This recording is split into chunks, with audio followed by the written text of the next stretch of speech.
En el principio era el Logos, la gran explosión, el primordial Om. La teoría de la gran explosión dice que el universo físico surgió vertiginosamente de un punto singular inimaginablemente denso y caliente, llamado una singularidad, 1000 millones de veces más pequeño que la cabeza de un alfiler. No dice el por qué, ni el cómo. Cuanto más misterioso es algo, más asumimos que lo comprendemos.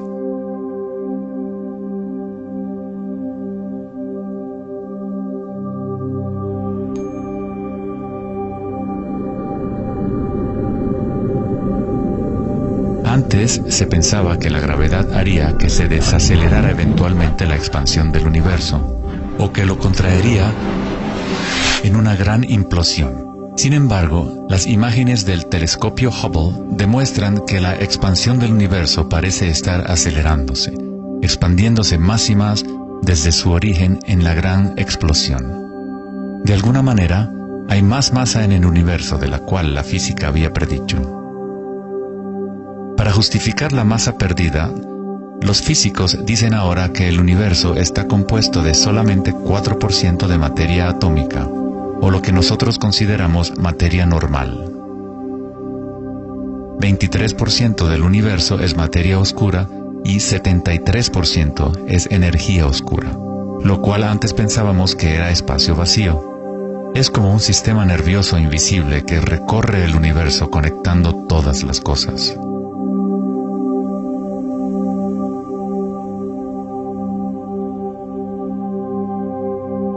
Los antiguos maestros védicos enseñaban Nada Brahma. El universo es vibración. El campo vibratorio es la raíz de toda experiencia espiritual e investigación científica verdaderas. En el mismo campo de energía que santos, budas, yogis, místicos, chamanes, sacerdotes y videntes han observado al observar en su interior.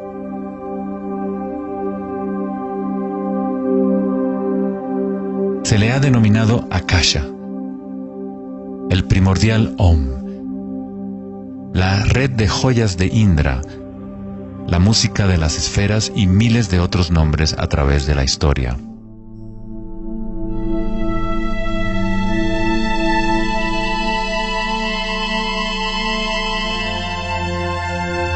Es la raíz común de todas las religiones. Y el vínculo entre nuestros mundos interiores y exteriores.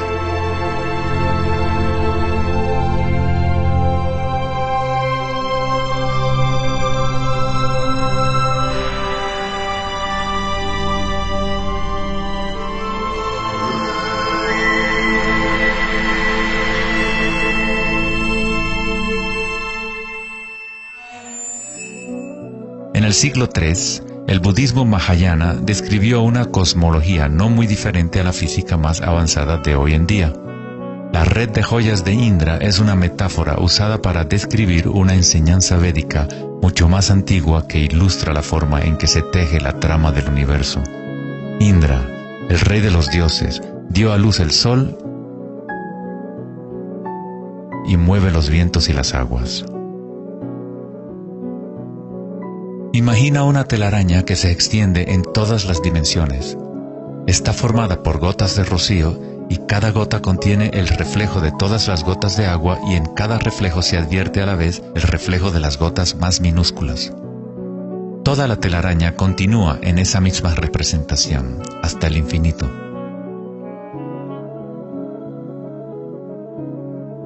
La red de Indra podría ser descrita como un universo holográfico, donde hasta el más mínimo rayo de luz contiene el patrón completo de la totalidad. Se hace referencia a veces al científico serbio-americano Nikola Tesla como el hombre que inventó el siglo XX. Tesla fue el responsable del descubrimiento de la electricidad de corriente alterna y muchos otros inventos que ahora son parte de la vida cotidiana. Debido a su interés en las antiguas tradiciones védicas, Tesla se encontraba en una posición única para comprender la ciencia a través de un modelo tanto oriental como occidental. Como todos los grandes científicos, Tesla investigó profundamente los misterios del mundo exterior, pero también observó profundamente su interior. Al igual que los antiguos yogis, Tesla utilizó el término akasha para describir el sentido etéreo que se extiende a lo largo de todo. Tesla estudió con Swami Vivekananda, un yogi que trajo las enseñanzas antiguas de India al occidente. En las enseñanzas védicas, akasha es el espacio en sí, el espacio que los otros elementos llenan, que existe simultáneamente con la vibración. Son inseparables. Akasha es el yin del yang del prana.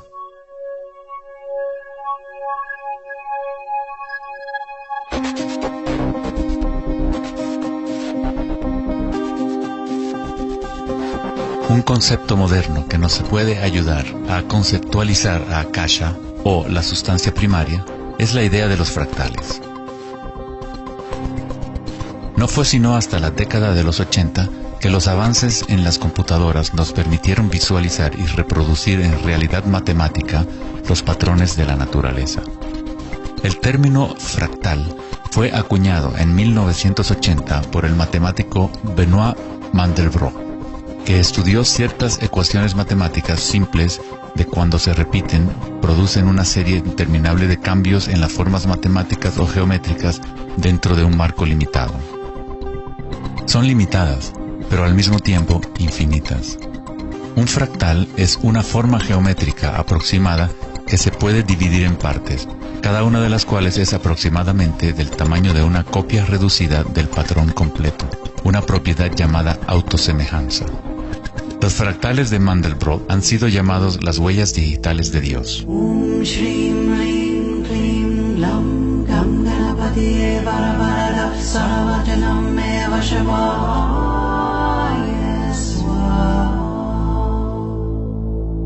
Estás viendo obras de arte creadas por la propia naturaleza. Si se gira la figura de Mandelbrot de cierta forma, luce muy similar a una deidad hindú o a un Buda. Esta figura ha sido denominada la figura Buddha-Brot.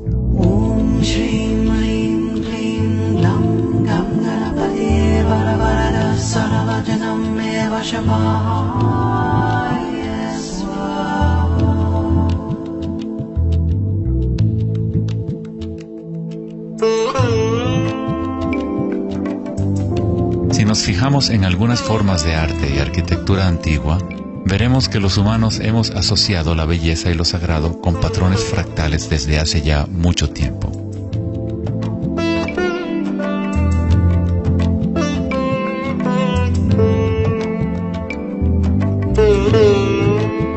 Infinitamente complejos, sin embargo, cada parte contiene la semilla para recrear el conjunto. Los fractales han cambiado el punto de vista de los matemáticos respecto a la percepción y el funcionamiento del universo. Con cada nuevo nivel de aumento surgen diferencias del original. El cambio y la transformación constante ocurren a medida que atravesamos el nivel de un detalle fractal a otro. Esta transformación es el espiral cósmico, la inteligencia intrínseca de la matriz del espacio-tiempo.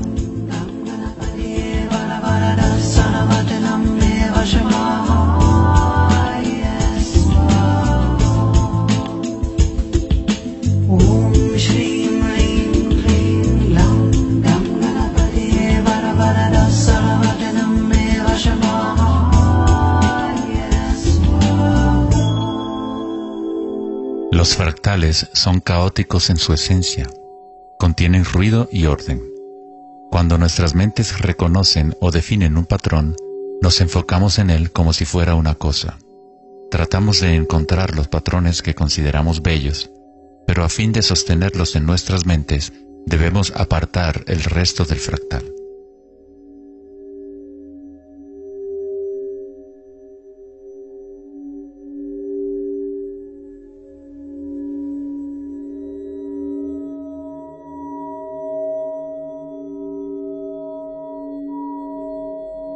Comprender un fractal con los sentidos es limitar su movimiento. Toda la energía del universo es neutral, atemporal y carece de dimensiones. Nuestra propia creatividad y la capacidad de reconocimiento de patrones es la relación entre el microcosmos y el macrocosmos.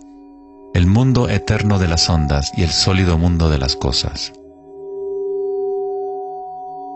La observación es un acto de creación a través de las limitaciones inherentes del pensamiento. Estamos creando la ilusión de solidez de las cosas al etiquetarlas y nombrarlas. El filósofo Kierkegaard dijo: si me nombras, me niegas.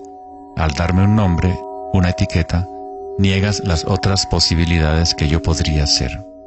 Encasillas a la partícula en ser una cosa, al nombrarla, al concretarla, pero al mismo tiempo la estás creando, la defines para que exista. La creatividad es nuestra naturaleza más elevada. Con la creación de las cosas viene el tiempo, lo cual crea la ilusión de solidez.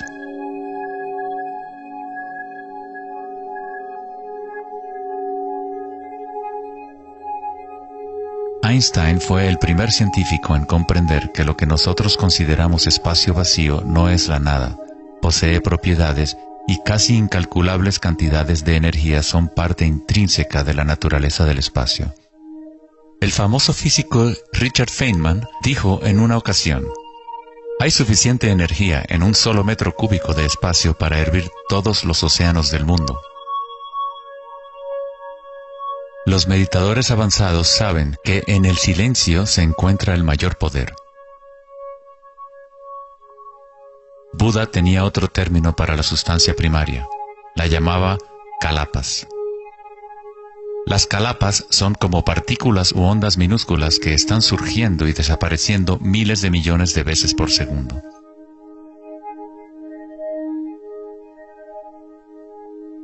En ese sentido, la realidad es como una serie de cuadros en una cámara holográfica moviéndose rápidamente para crear la ilusión de continuidad. Cuando la conciencia se queda completamente inmóvil, se comprende la ilusión, pues es la conciencia misma la que genera la ilusión.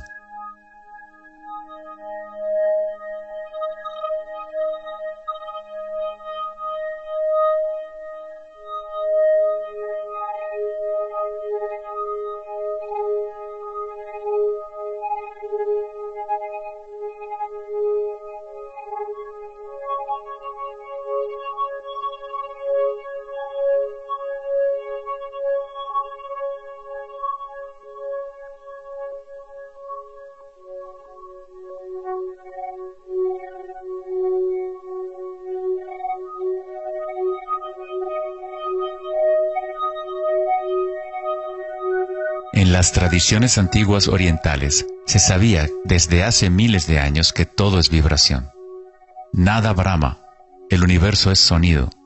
La palabra nada significa sonido o vibración, y Brahma es el nombre de Dios. Brahma, al mismo tiempo, es el universo y es el creador. El artista y el arte son inseparables.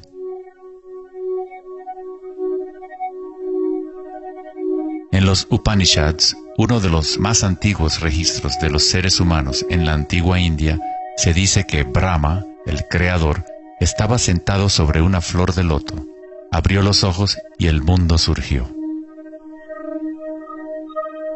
Brahma cierra sus ojos y un mundo entero cesa de existir. Algunos místicos, yogis y sabios han sostenido que hay un campo a nivel de la raíz de la conciencia, el campo akáshico o los registros akáshicos, donde toda la información, todas las experiencias pasadas, presentes y futuras existen ahora y siempre. Es este campo o matriz de la que surgen todas las cosas. Desde las partículas subatómicas, las galaxias, las estrellas, los planetas y toda la vida.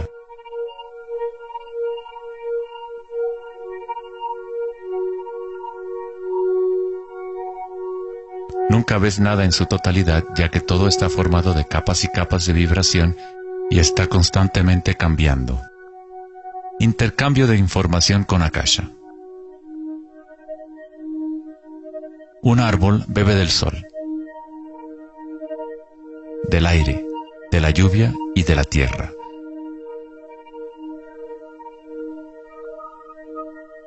Un mundo de energía entra y sale de esta cosa llamada árbol. Cuando la mente pensante permanece en calma, observas la realidad tal como es. Todos los aspectos en conjunto, el árbol, el cielo y la tierra, la lluvia y las estrellas no están separadas. La vida y la muerte, el yo y el otro no están separados. Así como la montaña y el valle son inseparables. En las tradiciones indígenas de los Estados Unidos y en otras tradiciones indígenas, se dice que cada cosa tiene espíritu, lo cual es otra forma de decir, todo está conectado con la única fuente de vibración. Hay una conciencia, un campo, una fuerza que se mueve a través de todo. Este campo no está aconteciendo a tu alrededor, sino a través de ti y en calidad de tu esencia. Tú eres la U en la palabra universo. Eres los ojos con los cuales la creación se observa a sí misma. Cuando te despiertas de un sueño, te das cuenta que todo lo del sueño era parte de ti. Tú lo estabas creando. Es igual para lo que llamamos la vida real. Cada uno y cada cosa eres tú. La única conciencia mirando a través de cada ojo, bajo cada roca,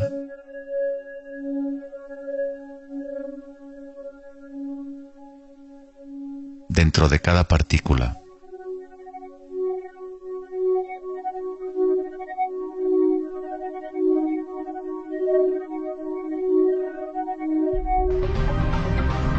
Los investigadores internacionales del CERN, el Laboratorio Europeo de Física de Partículas, están buscando este campo que se extiende a lo largo de todas las cosas.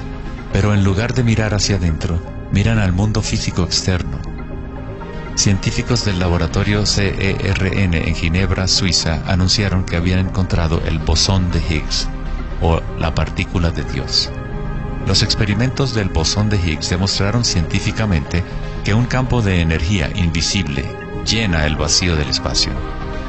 El gran colisionador de hadrones del CERN consiste en un anillo de 17 millas de circunferencia en la que dos haces de partículas corren en direcciones opuestas, convergiendo y estrellándose casi a la velocidad de la luz. Los científicos observan lo que surge de las violentas colisiones. El modelo estándar no puede explicar cómo las partículas obtienen su masa. Todo parece estar compuesto de vibraciones, pero no hay ninguna cosa que esté siendo vibrada. Es como si hubiera un bailarín invisible, una sombra, danzando oculta en el valle del universo. Los demás bailarines siempre han danzado alrededor de este bailarín oculto. Hemos observado la coreografía, pero hasta ahora no podíamos ver el bailarín.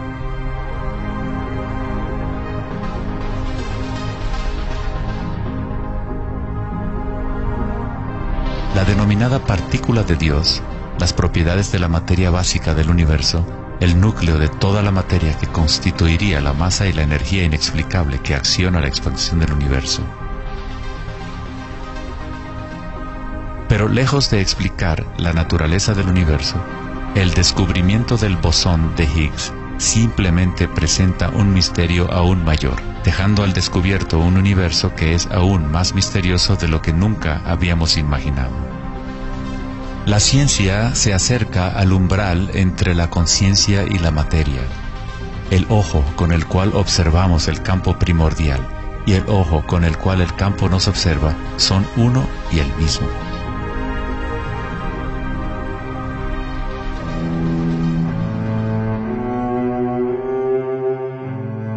El célebre escritor alemán Wolfgang von Goethe dijo: "La onda es el fenómeno primordial que dio origen al mundo". La simática es el estudio del sonido visible.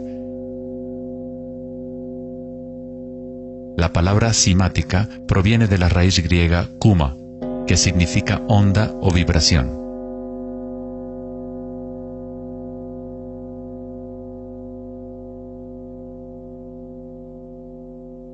Uno Uno de los primeros científicos occidentales que estudió con seriedad el fenómeno de las ondas fue Ernst Chladni, un músico y físico alemán que murió en el siglo XVIII. Chladni descubrió que cuando colocaba arena en placas de metal y luego hacía vibrar las placas con un arco de violín, la arena se organizaba en figuras con patrones.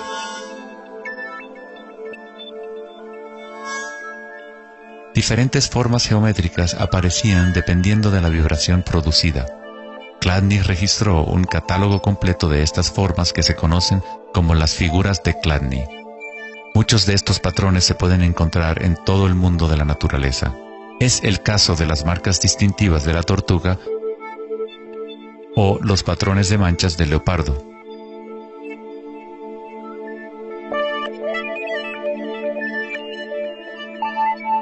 El estudio de los patrones Chladni o patrones ximáticos es uno de los métodos secretos con el que los fabricantes de alta calidad de guitarras, violines y otros instrumentos prueban la calidad del sonido que emiten.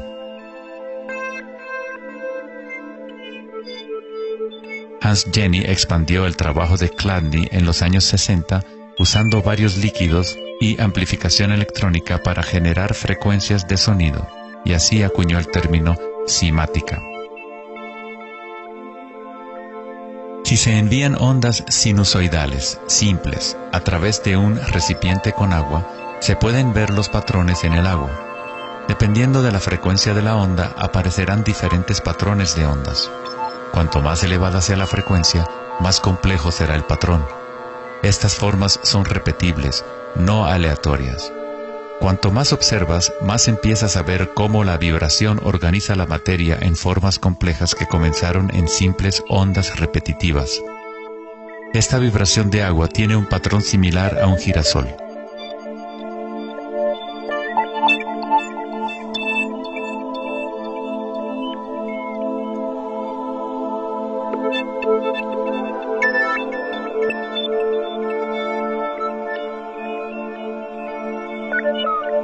Tan solo cambiando la frecuencia de sonido se obtiene un patrón diferente.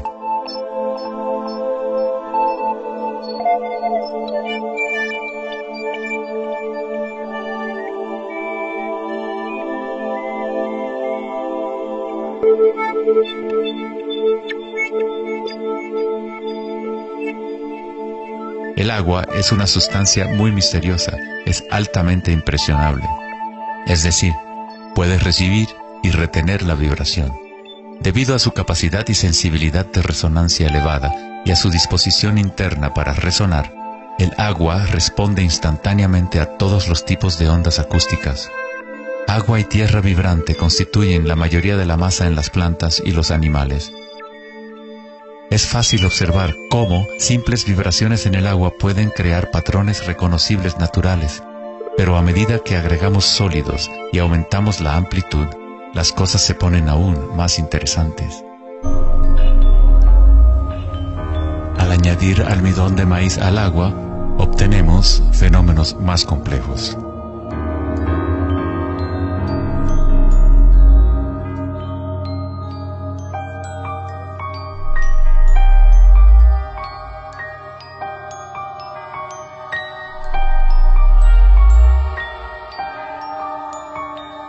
Tal vez, los principios de la vida en sí se pueden observar conforme las vibraciones mueven la burbuja de almidón de maíz en lo que parece ser un organismo en movimiento.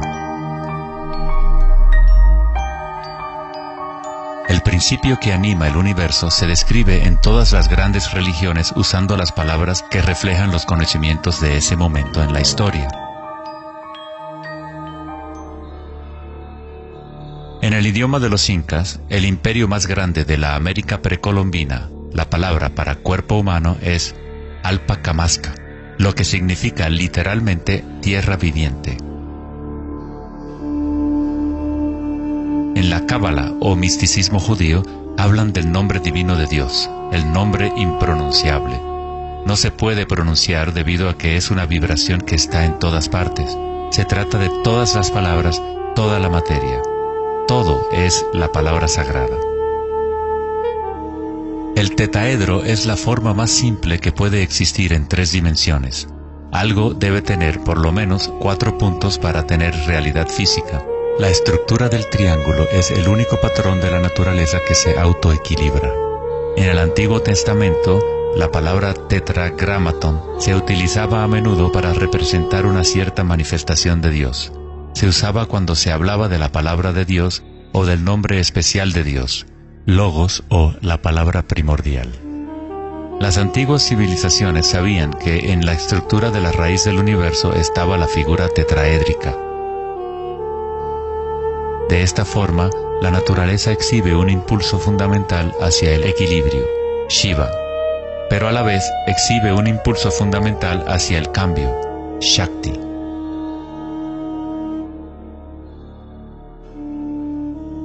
En la Biblia, el Evangelio de Juan dice comúnmente, en el principio era la palabra, pero en el texto original el término utilizado fue logos. El filósofo griego Heráclito, quien vivió alrededor de 500 años antes de Cristo, se refirió al logos como algo fundamentalmente incognoscible, el origen de toda repetición, patrón y forma. Los filósofos estoicos que siguieron las enseñanzas de Heráclito identifican el término con el principio inspirador divino que impregna el universo.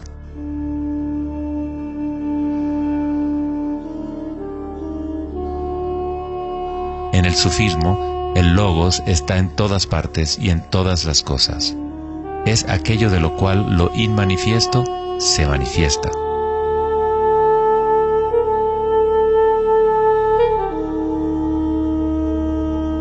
En la tradición hindú, Shiva Nataraja significa literalmente Señor de la danza. El cosmos entero danza al tambor de Shiva. Todo está imbuido o impregnado con la pulsación. El mundo puede seguir evolucionando y cambiando solo mientras Shiva siga danzando. De otra forma, colapsa de regreso a la nada. Mientras que Shiva representa nuestra conciencia de espectadores, Shakti es la sustancia o la materia del mundo. Mientras que Shiva yace en meditación, Shakti trata de incitarlo a la danza. Como el yin y el yang, el bailarín y el baile existen como uno.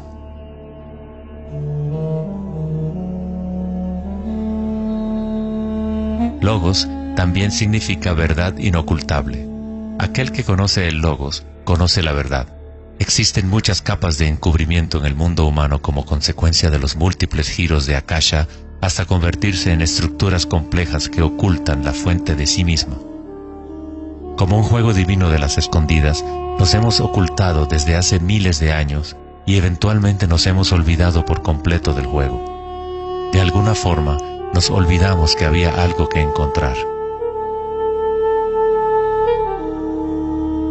En el budismo se enseña a través de la meditación a percibir directamente el logos, el campo del cambio o impermanencia en nuestro interior. Cuando observas tu mundo interior, observas las sensaciones y energías más sutiles conforme la mente se concentra y se enfoca. A través de la comprensión directa de anicca o impermanencia a nivel de la raíz de la sensación, uno se libera del apego a las formas externas transitorias.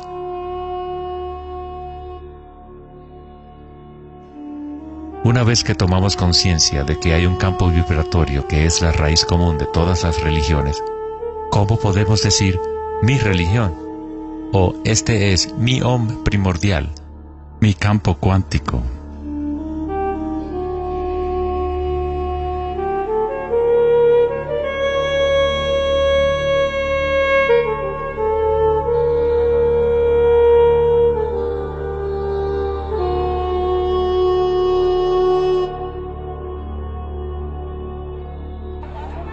La verdadera crisis en nuestro mundo no es de carácter social, político o económico.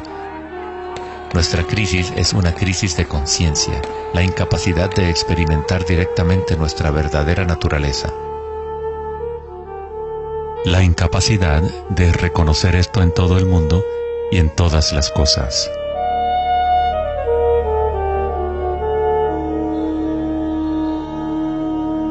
En la tradición budista, el bodhisattva es la persona con una naturaleza búdica despierta.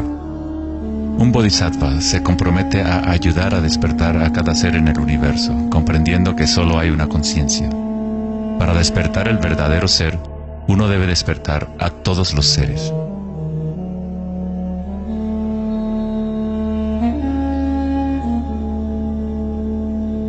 Existen innumerables seres conscientes en el universo a quienes me comprometo a ayudar a despertar. Mis imperfecciones son inagotables. Prometo vencerlas todas. El Dharma es inescrutable. Me comprometo a conocerlo. El camino a despertar es inalcanzable. Me comprometo a alcanzarlo.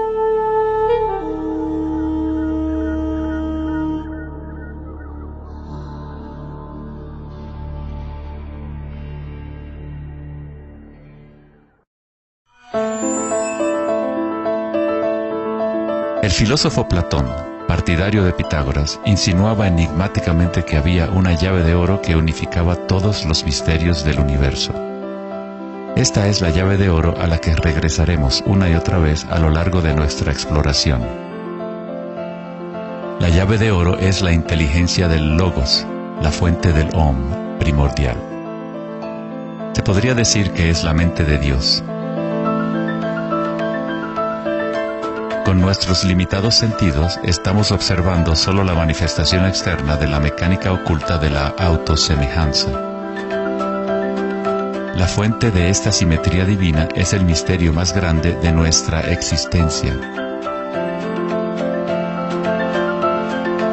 Muchos de los pensadores monumentales de la historia, como Pitágoras, Kepler, Leonardo da Vinci, Tesla y Einstein, han llegado al umbral del misterio.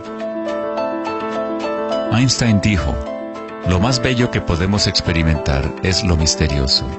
Es la fuente de cualquier arte y ciencia verdadera". Aquel que no conoce esta emoción, que no hace pausa para maravillarse y quedarse absorto en admiración, es como si estuviera muerto. Sus ojos están cerrados. Estamos en la posición de un niño pequeño entrando a una gran biblioteca llena de libros en muchos idiomas diferentes. El niño sabe que alguien debe haber escrito esos libros. No sabe cómo.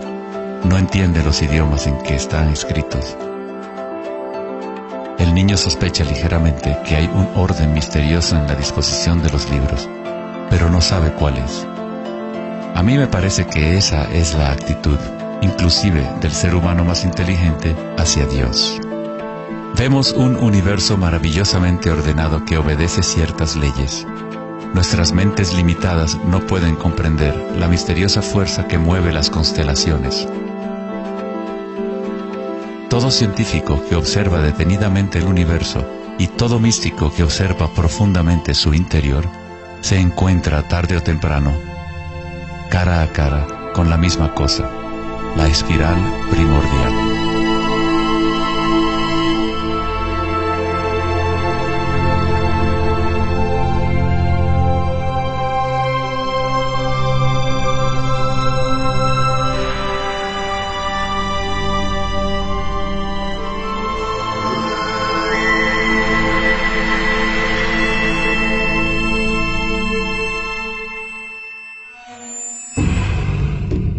Mil años antes de la creación del antiguo observatorio de Stonehenge, la espiral era un símbolo predominante en la Tierra. Las espirales antiguas se pueden encontrar por todas partes del mundo.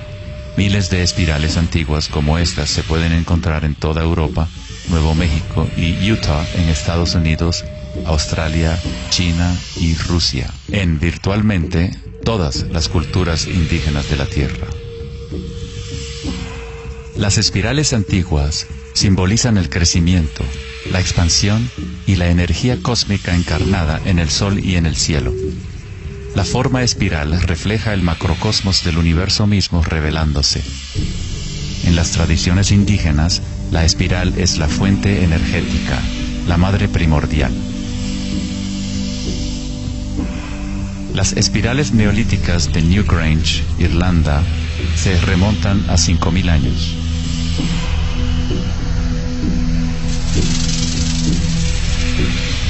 Tienen 500 años más que la Gran Pirámide de Giza y son igual de enigmáticas ante los observadores modernos.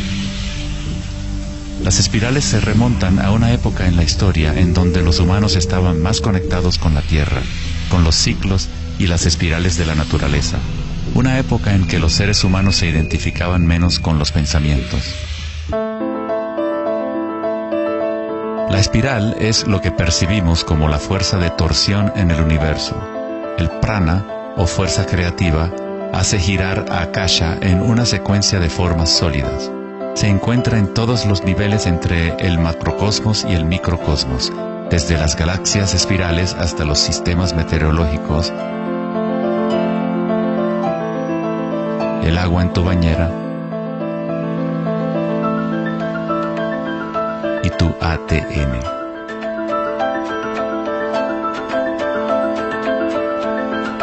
En la experiencia directa de tu propia energía, la espiral primordial no es una idea, sino más bien lo que hace posible toda condición e idea.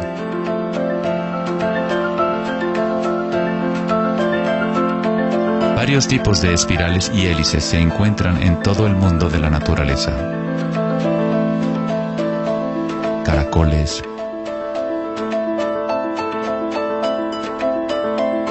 corales marinos,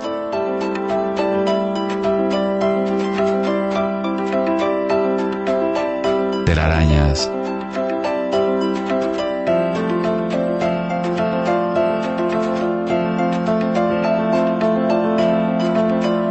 fósiles.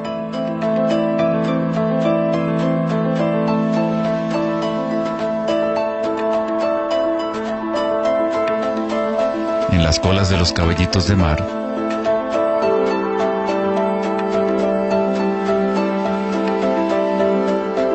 y en las conchas. Muchas espirales en la naturaleza se pueden observar como espirales logarítmicas o espirales en crecimiento. A medida que avanzas desde el centro de la espiral, las secciones son exponencialmente más grandes. Al igual que la red de joyas de Indra, las espirales logarítmicas son autosemejantes u holográficas, de manera que las características de cada parte reflejan el conjunto. Hace 2400 años, en la antigua Grecia, Platón consideraba la proporción geométrica continua como el vínculo cósmico más profundo. La sección áurea, o número áureo, o proporción divina, era el secreto más grande de la naturaleza. La sección áurea puede expresarse como la relación de A más B a es igual a la relación de A B. Para Platón, el alma del mundo se vincula en una sola resonancia armónica. El mismo patrón pentagonal que existe en una estrella de mar o en una rebanada de quimbombo se puede observar en la trayectoria del planeta Venus trazada en el cielo nocturno durante un periodo de 8 años.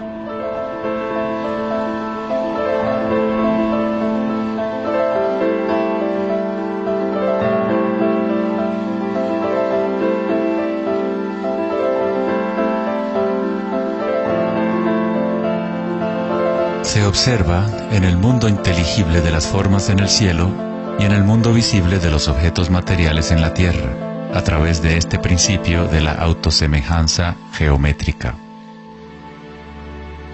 Desde los patrones autosemejantes del brócoli romanesco hasta las ramas de las galaxias, las espirales logarítmicas son patrones omnipresentes y arquetípicos. Nuestra galaxia de la Vía Láctea tiene varias ramas espirales logarítmicas con una pendiente de unos 12 grados.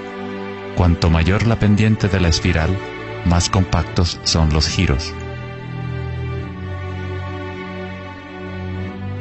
Al observar una planta que crece a intervalos de tiempo en un video, uno es testigo de su danza con la espiral de la vida.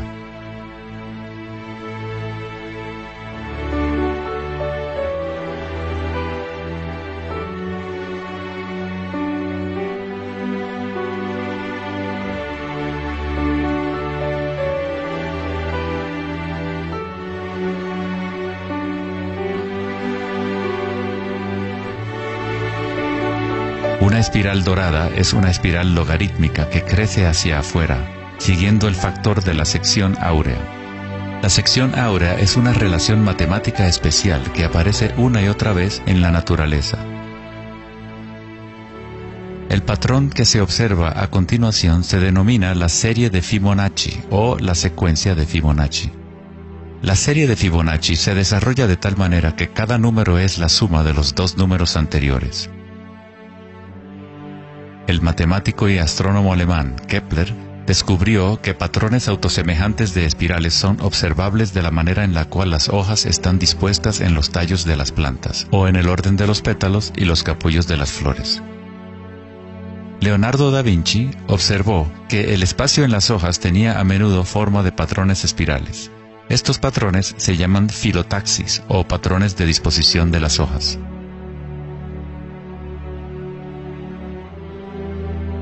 La disposición filotaxis se puede observar en los nucleótidos independientes del ADN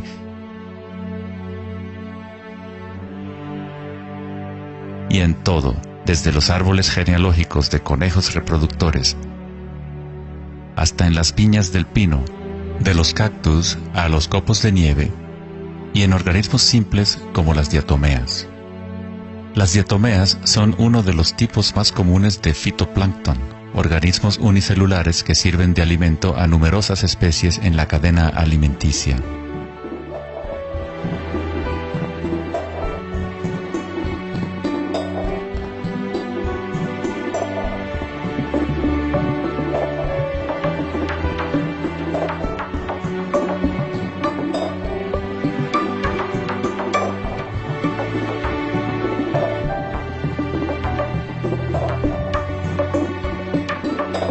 ¿Cuánta matemática debes saber para ser un girasol o una abeja?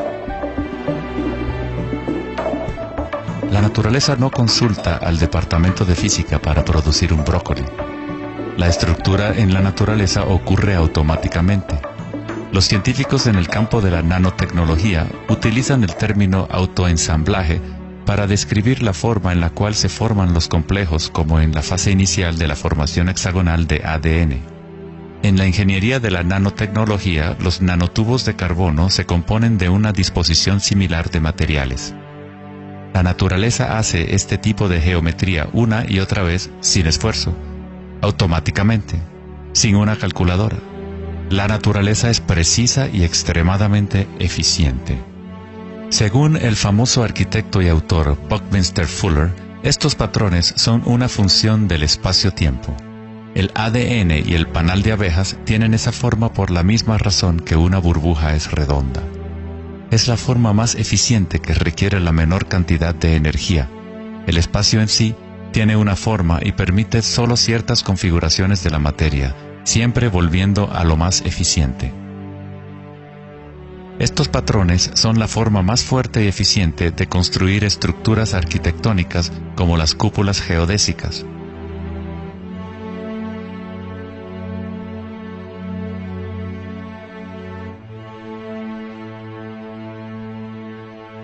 Los patrones de espirales logarítmicas permiten la exposición máxima de las plantas a los insectos para la polinización. La máxima exposición a la luz solar y la lluvia que les permite llevar el agua de manera eficiente y en espiral hacia sus raíces. Las aves rapaces utilizan el patrón de espiral logarítmica para acechar a su próxima presa. Volar en espiral es la forma más eficiente de cazar.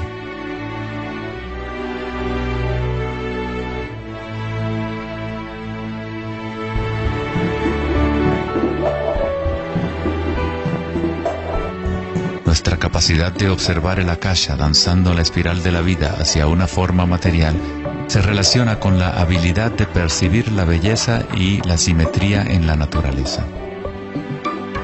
El poeta William Blake dijo: "El universo vegetativo se abre como una flor desde el centro de la tierra en donde mora la eternidad. Se expande desde las estrellas hasta el caparazón mundano y ahí se encuentra con la eternidad de nuevo, tanto desde dentro como desde fuera".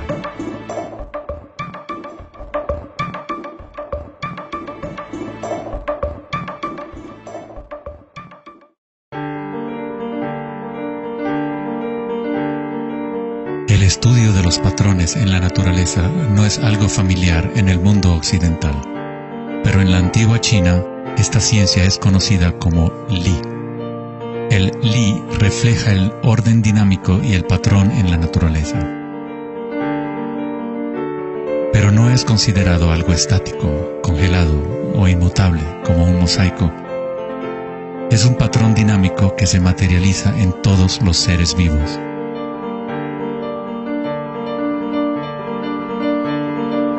Las arterias de las hojas, las marcas de las tortugas y los patrones de vetas en las rocas son todas expresiones del lenguaje secreto de la naturaleza y del arte. El laberinto es uno de los muchos patrones de Li. Se encuentran en las estructuras de los corales, en hongos como el morel, en coles y en el cerebro humano. El patrón celular es otro patrón común en la naturaleza. Existe una gran variedad de diferentes estructuras celulares, pero todas tienen un orden similar definido según su propósito y función.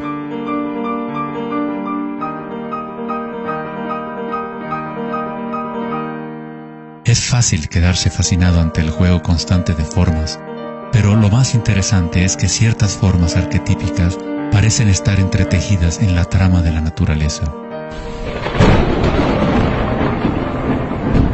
El patrón de ramificación es otro patrón Li, o modelo arquetípico observable en todos los niveles y en todas las escalas fractales.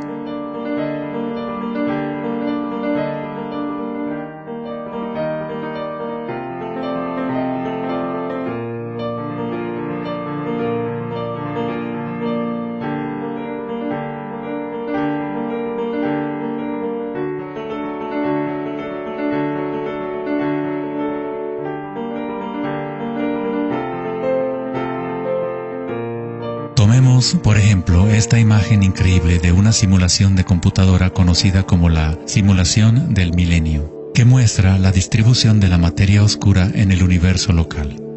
Fue creada por Max Planck Society en Alemania. La materia oscura es lo que antes considerábamos espacio vacío. Es como un sistema nervioso invisible que recorre todo el universo.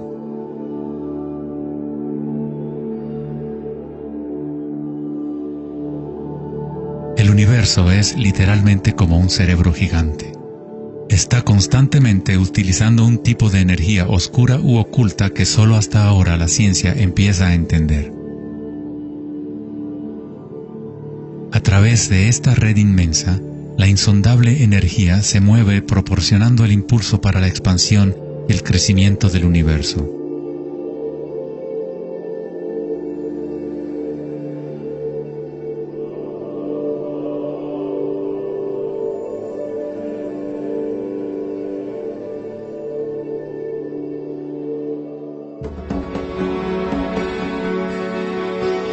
La naturaleza crea patrones de ramificación automáticamente cuando creamos las condiciones adecuadas. La naturaleza es una máquina generadora de arte o un motor creador de belleza. Aquí, la electricidad se utiliza para hacer crecer las ramas de cristal plata. El metraje es en intervalos de tiempo a medida que crecen durante varias horas. Los cristales se forman sobre el cátodo de aluminio cuando los iones se depositan por electrólisis a partir de una solución de nitrato de plata. La formación es autoorganizadora. Estás viendo arte generado por la propia naturaleza. Johann Wolfgang von Goethe dijo: "La belleza es una manifestación de las leyes secretas de la naturaleza, que de otra manera estarían ocultas para nosotros por siempre". En este sentido, todo en la naturaleza está vivo, organizándose a sí mismo. Cuando se usa alto voltaje en la ramificación fractal, esto se vuelve todavía más obvio. Está sucediendo en tiempo real.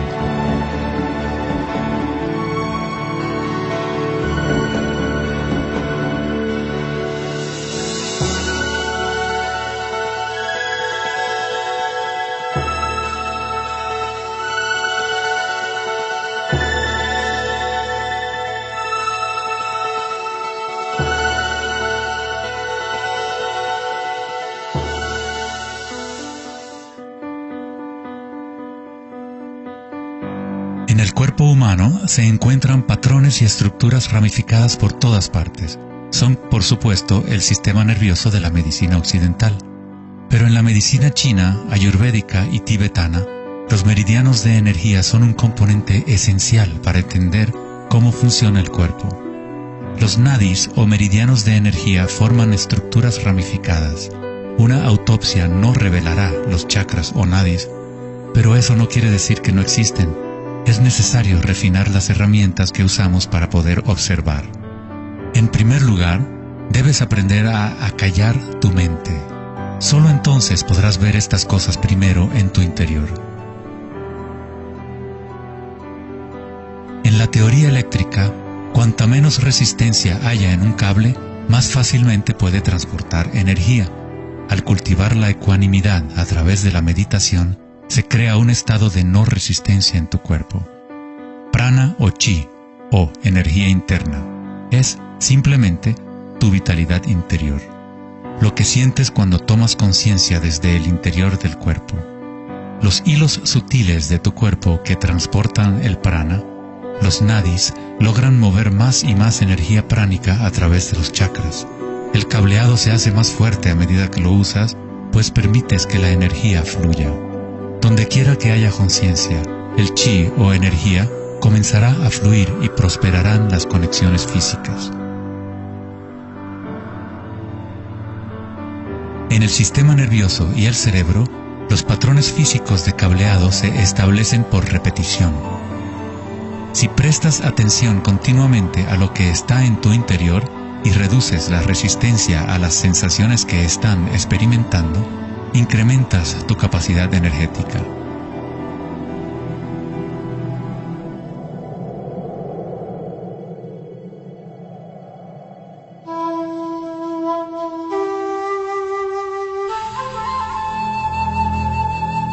En el taoísmo, el símbolo del yin y el yang representa la interpenetración de las fuerzas en espiral de la naturaleza. El yin y el yang no son dos y no es uno. El antiguo concepto del ara está representado por un yin y yang o remolino en espiral.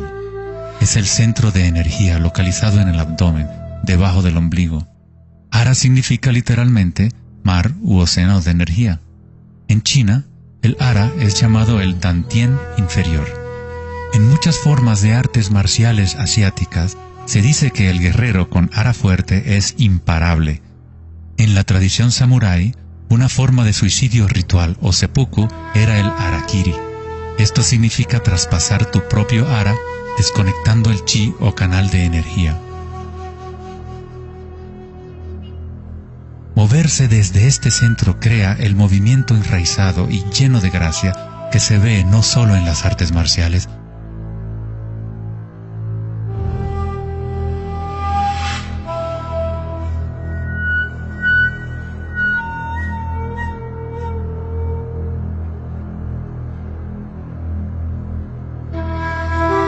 sino en grandes golfistas, bailarinas de danza del vientre,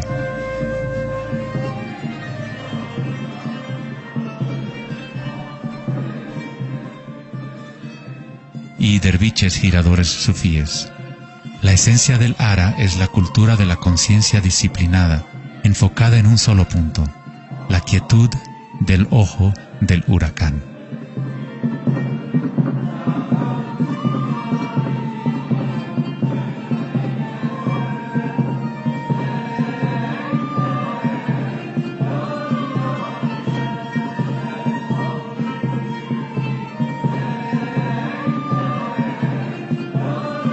Es el instinto de nuestras entrañas con relación a nuestra propia fuente de energía.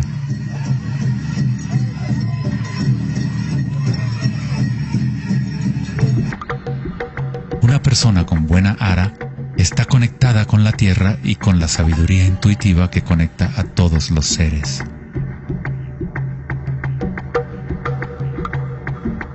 Pensar con tu vientre, el ara de Kengasai, es conectarte con tu sabiduría interior.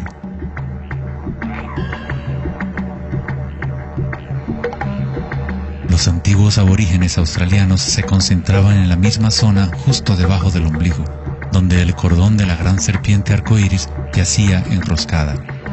Una vez más, una representación de energía evolutiva en la humanidad. No es casualidad que es en el ara donde comienza la nueva vida.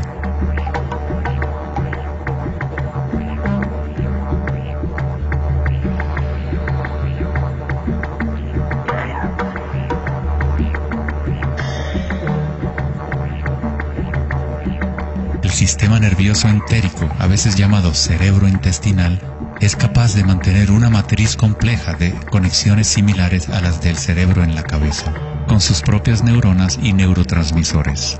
Puede actuar de forma autónoma, es decir, con su propia inteligencia. Se podría decir que el cerebro intestinal es una versión fractal del cerebro de la cabeza, o tal vez el cerebro de la cabeza es una versión fractal del cerebro intestinal. Un oso sano tiene un ara fuerte. Cuando un oso sabe dónde hurgar para encontrar hierbas, sigue el movimiento del chi a través de sus sentidos, centrando en el ara o vientre.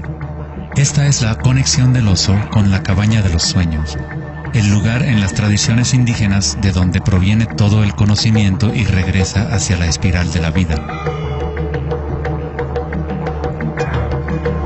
Pero, ¿cómo conocían los antiguos pueblos la espiral, si la ciencia moderna está apenas empezando ahora a reconocer su importancia?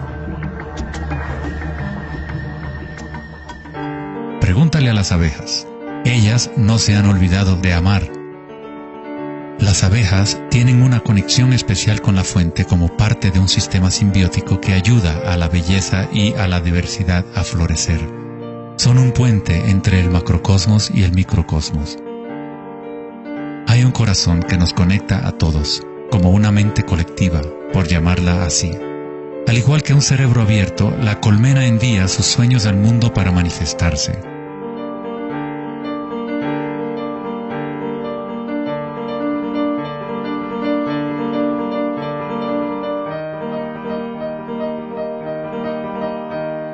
En la naturaleza, muchas criaturas saben cómo actuar en el unísono para moverse con un solo espíritu, en una sola dirección.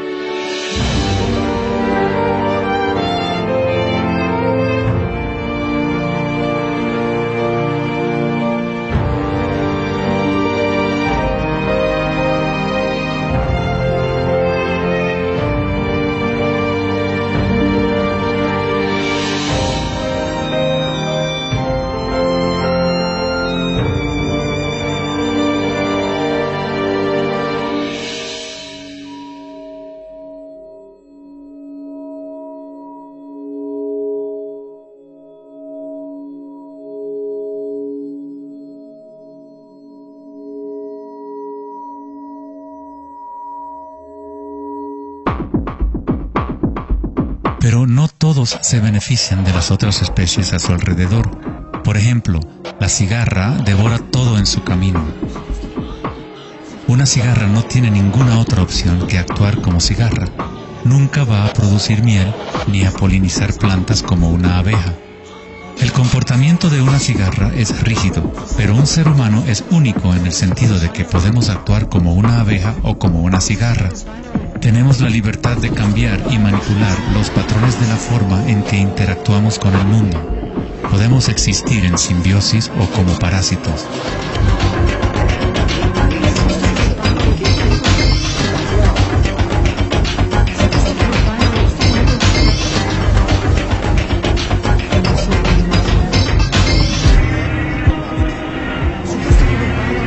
Hoy en día, los seres humanos tratan de entender la espiral con la mente racional, pero nunca ha sido el pensamiento el que nos conecta con la espiral de la vida. Siempre hemos estado conectados.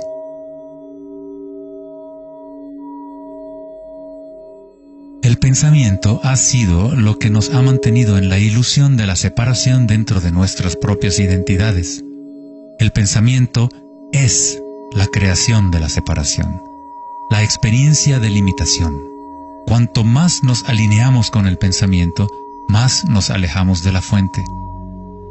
Las culturas antiguas menos orientadas al pensamiento se alineaban con la espiral de una manera más directa y personal de lo que nosotros hacemos hoy en día. En la antigua India, el Kundalini es una representación de la propia energía interior que se mueve a lo largo de la columna vertebral en un patrón en forma de serpiente o hélice.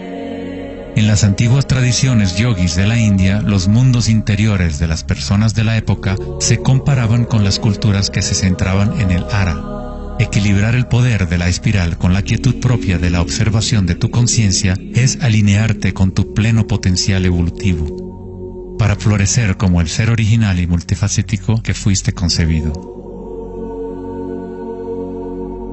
Ida, el femenino o canal lunar, está conectado al cerebro derecho y Pingala, el canal masculino o solar, está conectado al cerebro izquierdo.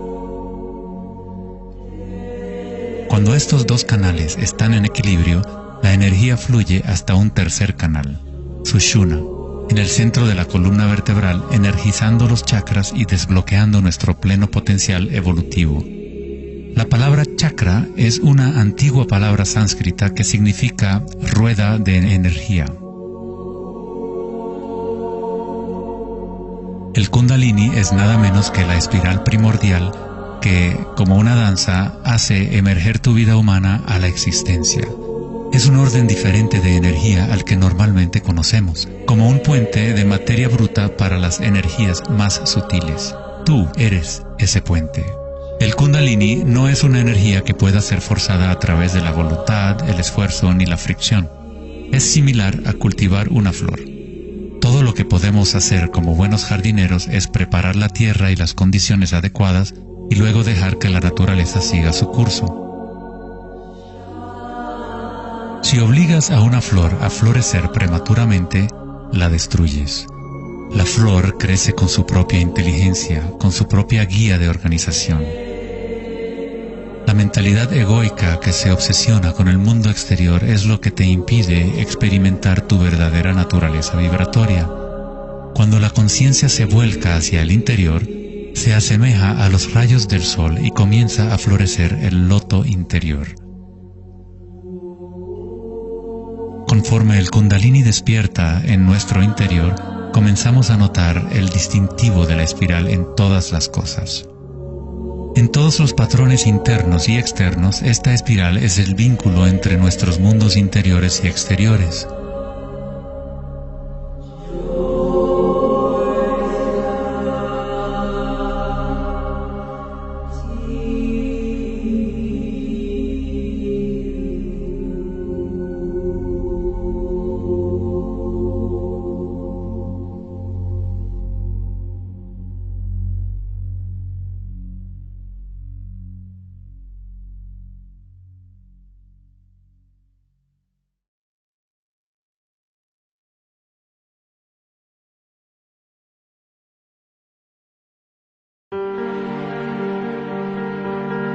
Antes de los albores de la civilización occidental y del lenguaje escrito, la ciencia y la espiritualidad no eran dos cosas separadas. En las enseñanzas de las grandes tradiciones antiguas, la búsqueda externa de conocimiento y certeza era compensada por un sentimiento interior de impermanencia y comprensión intuitiva de la espiral del cambio. A medida que el pensamiento científico se hizo más predominante y la información se fue multiplicando, comenzó la fragmentación en nuestros sistemas de conocimiento. El incremento de la especialización significaba que menos personas eran capaces de ver el panorama general, de sentir e intuir la estética del sistema en su conjunto. Nadie se preguntaba, ¿será que todo este razonamiento es bueno para nosotros? La sabiduría antigua está aquí entre nosotros, oculta a plena vista. Pero estamos demasiado preocupados con nuestros pensamientos como para reconocerla. Esta sabiduría olvidada es la manera de restablecer el equilibrio entre lo interno y lo externo, el yin y el yang, entre la espiral del cambio y la quietud de nuestro centro.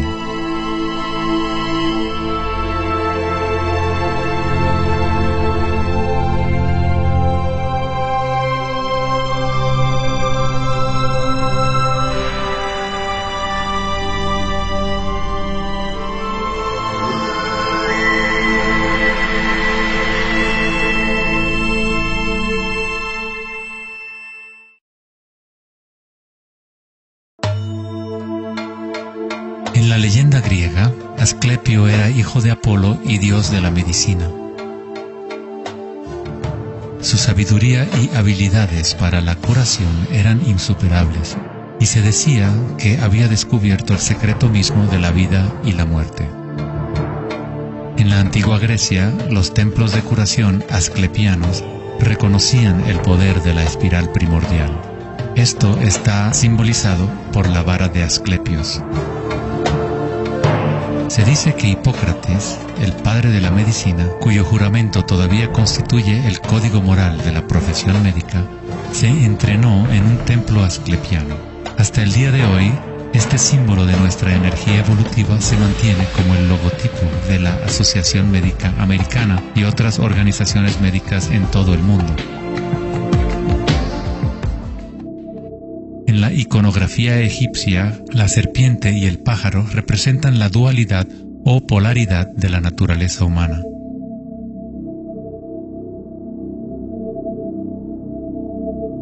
La serpiente en dirección descendiente es la espiral manifestada y la energía evolutiva del mundo.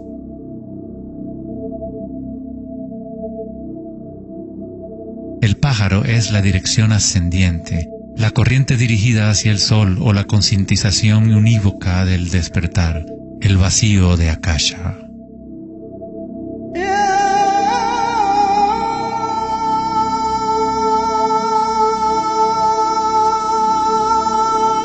Faraones y dioses son representados con su energía despierta, en donde la serpiente Kundalini asciende por la columna vertebral y traspasa el chakra ajna entre los ojos. Esto se denomina el ojo de Horus. En la tradición hindú, el bindi también representa el tercer ojo, la conexión divina con el espíritu.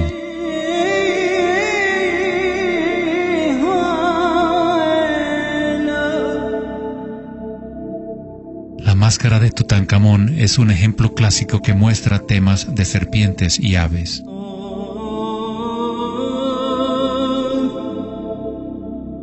Las tradiciones mayas y aztecas combinan a la serpiente y al pájaro en un solo dios, Quetzalcóatl o Kukulcán. El dios de la serpiente alada representa la conciencia evolutiva despierta o el Kundalini despierto. La persona que despierta a Quetzalcóatl en su interior es una manifestación viviente de lo divino. Se dice que Quetzalcóatl o la energía de la serpiente regresará al final de los tiempos.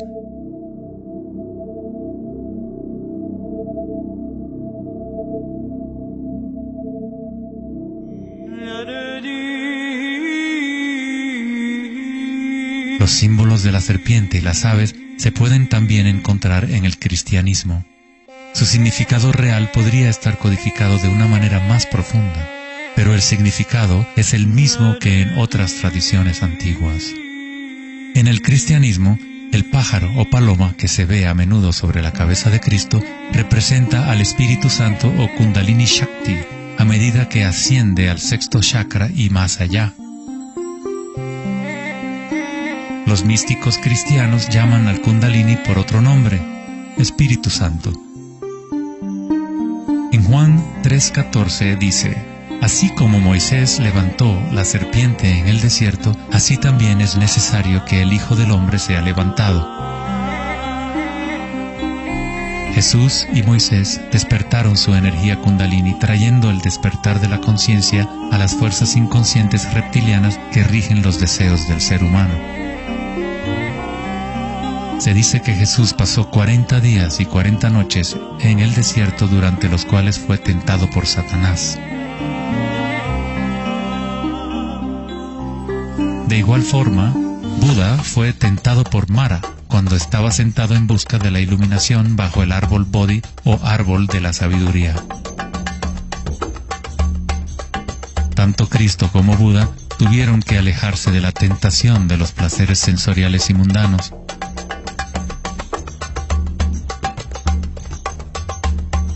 En ambas historias, el demonio es la personificación de los propios apegos.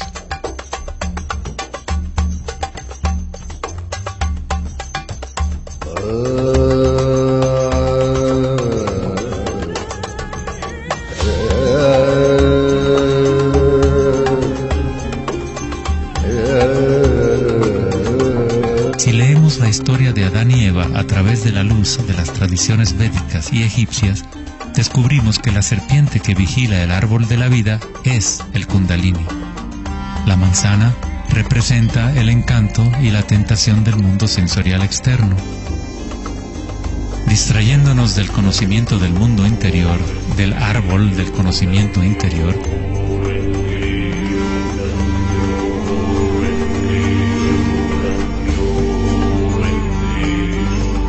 el árbol es simplemente la red de nadis o meridianos de energía dentro de nosotros mismos, que forma literalmente estructuras ramificadas por todo el cuerpo. En nuestra búsqueda egoica de gratificación externa, nos hemos separado del conocimiento del mundo interior, de nuestra conexión a Akasha y a la fuente de la sabiduría.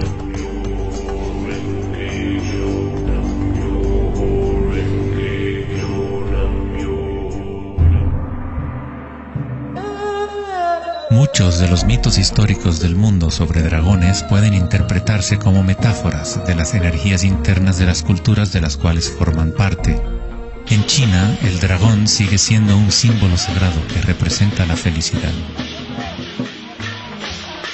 Al igual que los faraones egipcios, los antiguos emperadores chinos que habían despertado sus energías evolutivas fueron representados por la serpiente alada o dragón. El tótem real del emperador de Jade o el emperador celestial muestra un balance similar a los canales de Ida y Pingala.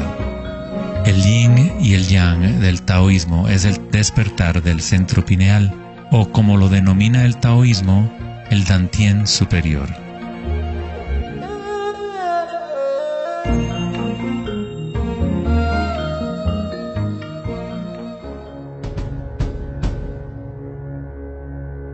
La naturaleza está llena de distintas formas de detectar y asimilar la luz.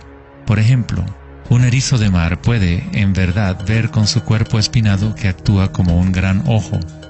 Los erizos detectan la luz que ilumina sus espinas y comparan la intensidad de los rayos para tener una idea de lo que está en su entorno.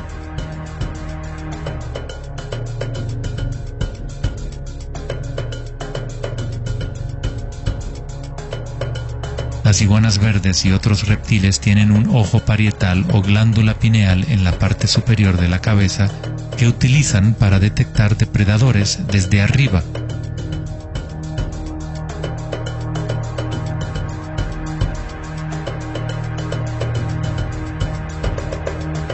La glándula pineal humana es una pequeña glándula endocrina que ayuda a regular los patrones del sueño y vigilia. A pesar de que está oculta profundamente en la cabeza, la glándula pineal es sensible a la luz. El filósofo Descartes reconoció que el área de la glándula pineal o tercer ojo era la interfase entre la conciencia y la materia. Casi todo es simétrico en el cuerpo humano. 2 ojos, 2 oídos, 2 fosas nasales, incluso el cerebro tiene 2 hemisferios. Pero hay un área en el cerebro que no se duplica. Es el área de la glándula pineal y el centro energético que lo rodea. En un nivel físico, ahí se forman naturalmente moléculas únicas como el DMT. El DMT también se forma naturalmente en el momento del nacimiento y en el momento de la muerte, actuando literalmente como un puente único entre el mundo de los vivos y de los muertos.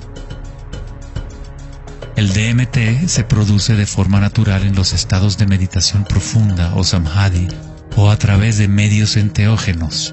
Por ejemplo, la ayahuasca es usada en tradiciones chamánicas de América del Sur para eliminar el velo entre los mundos internos y externos. La palabra pineal en sí tiene la misma raíz que la piña del pino, pues la glándula pineal representa un patrón espiral de filotaxis similar. Este modelo, que también conocido como flor del patrón de vida, es común en obras de arte antiguas que representan seres iluminados o despiertos. Cuando la imagen de la piña del pino se observa en formas de artes sacras, representa el despertar del tercer ojo, la conciencia unívoca que dirige el flujo de energía evolutiva. La piña del pino representa el florecimiento de los chakras superiores que se activan mientras Sushumna se eleva hasta el chakra Ajna y más allá. En la mitología griega, los seguidores de Dionisio llevaban una panícula o báculo gigante, envuelto en hojas enredadera en espiral y una piña de pino en el extremo superior. Una vez más, representa la energía de Dionisio o Kundalini Shakti, mientras asciende por la columna vertebral al cuerpo pineal del sexto chakra.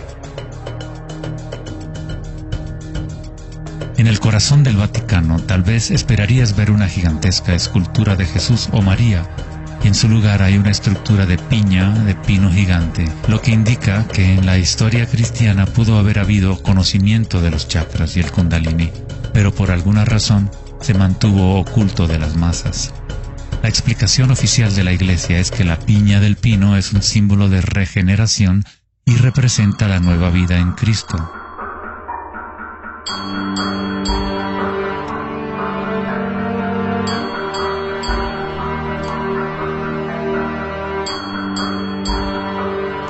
El filósofo y místico del siglo XIII, Meister Eckhart, dijo: "El ojo con el que veo a Dios y el ojo con el que Dios me ve es el mismo". En la Biblia del rey Jacobo, Jesús dijo: "La luz del cuerpo es el ojo, y si por lo tanto tienes un solo ojo, tu cuerpo entero se llenará de luz".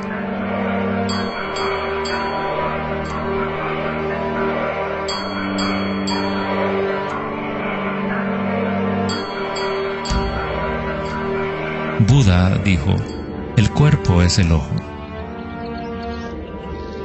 En estado de Samadhi, uno es a la vez el observador y el observado. Somos el universo consciente de sí mismo.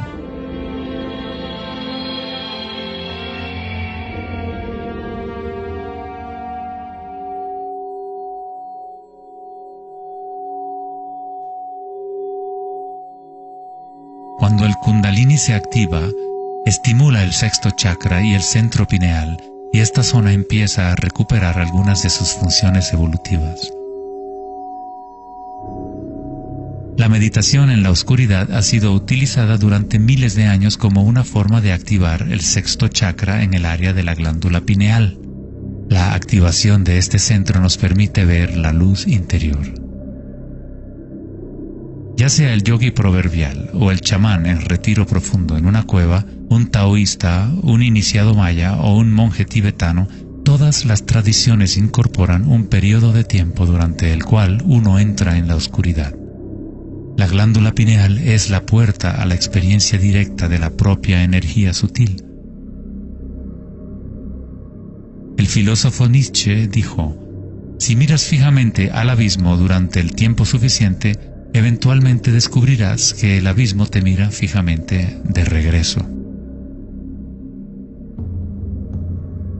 Los dólmenes o las antiguas tumbas en formas de pórtico se encuentran entre las estructuras más antiguas que quedan en la Tierra.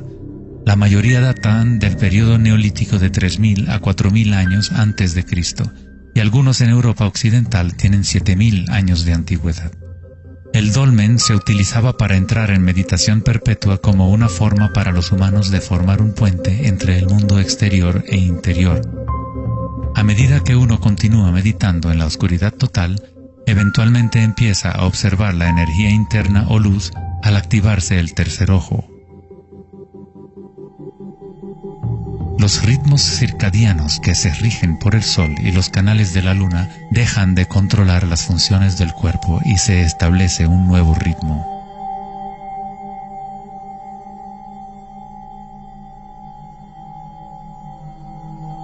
El séptimo chakra ha sido representado por el símbolo Om desde hace miles de años, un símbolo construido por signos sánscritos que representan los elementos.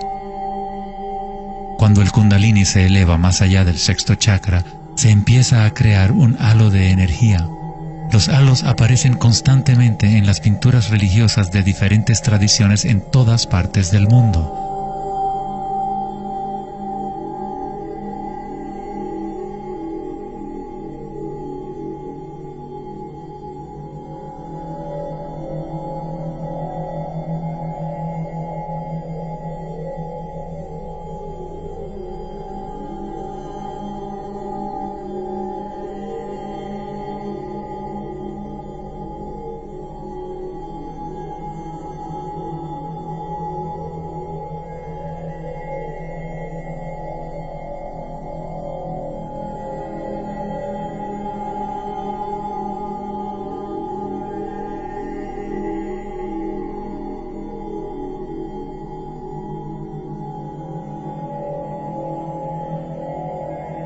El halo, o la imagen de un distintivo energético alrededor de un ser despierto, es común en virtualmente todas las religiones, en todas partes del mundo. El proceso evolutivo de despertar los chakras no es propiedad de un grupo o de una religión, es el derecho inalienable de todo ser humano en el planeta.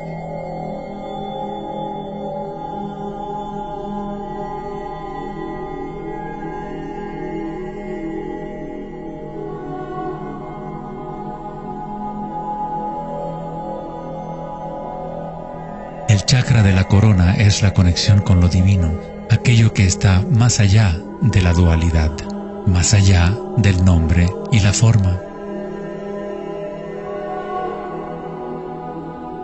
Akenatón fue un faraón cuya esposa era Nefertiti. Era llamado el Hijo del Sol. Él descubrió Atón, o la palabra de Dios en su interior, uniendo el Kundalini y la conciencia.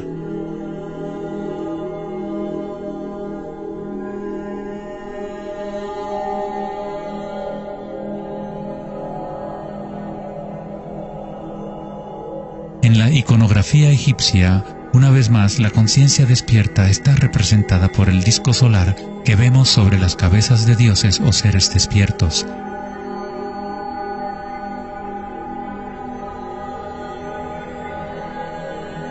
En las tradiciones hindú y yógica, se denomina Sahasrara a ese halo, el loto de 1000 pétalos.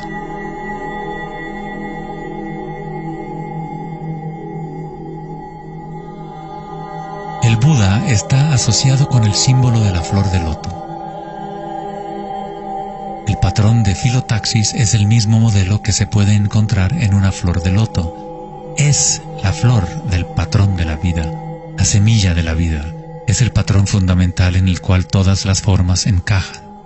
Es la forma absoluta del espacio mismo o una cualidad inherente a Akasha.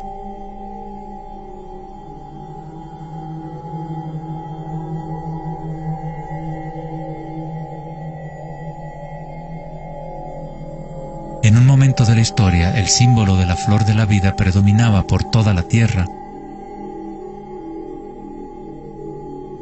La flor de la vida se encuentra custodiada por leones en lugares más sagrados de China y otras partes de Asia.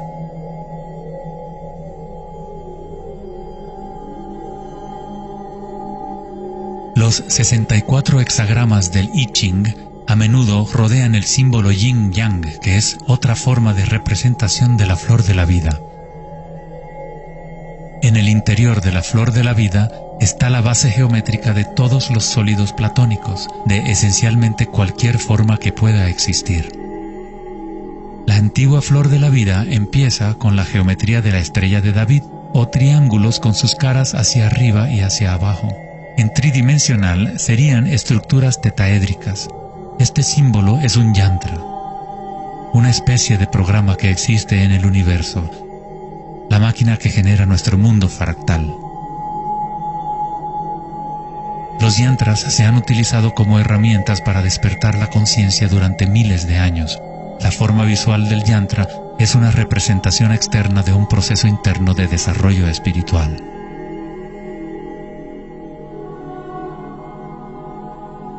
Es la música oculta del universo hecha visible, compuesto por la intersección de formas geométricas y patrones de interferencia.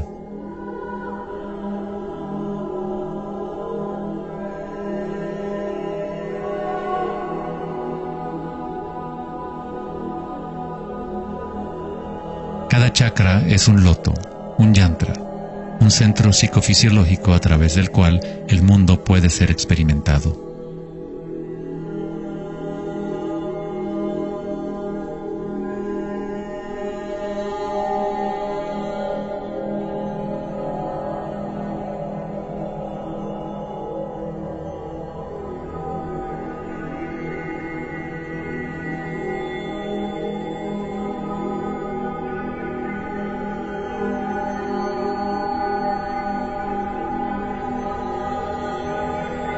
Un yantra tradicional, tal como se puede encontrar en la tradición tibetana, posee valiosas capas de significado, a veces incorporando una cosmología y visión del mundo por completo.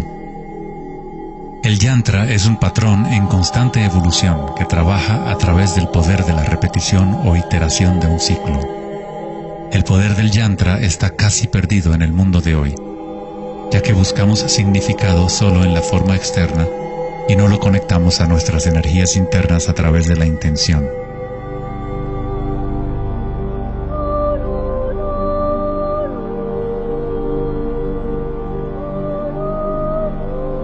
Hay una buena razón por la cual sacerdotes, monjes y yogis han sido tradicionalmente célibes. Hoy en día, apenas una fracción conoce la razón de su celibato, pues el verdadero propósito se ha perdido. En pocas palabras, si tu energía se va a consumir en producir más espermatozoides u óvulos, según sea el caso, no queda suficiente para impulsar la ascensión del Kundalini que activa los chakras superiores. El Kundalini es energía vital, la cual es también energía sexual. Cuando la conciencia se enfoca menos en deseos animales y se coloca en los objetos que reflejan los chakras superiores, esta energía fluye de regreso a la médula espinal ascendiendo hacia esos chakras. Muchas de las prácticas tántricas enseñan a dominar la energía sexual con el fin de poder utilizarla para una mayor evolución espiritual.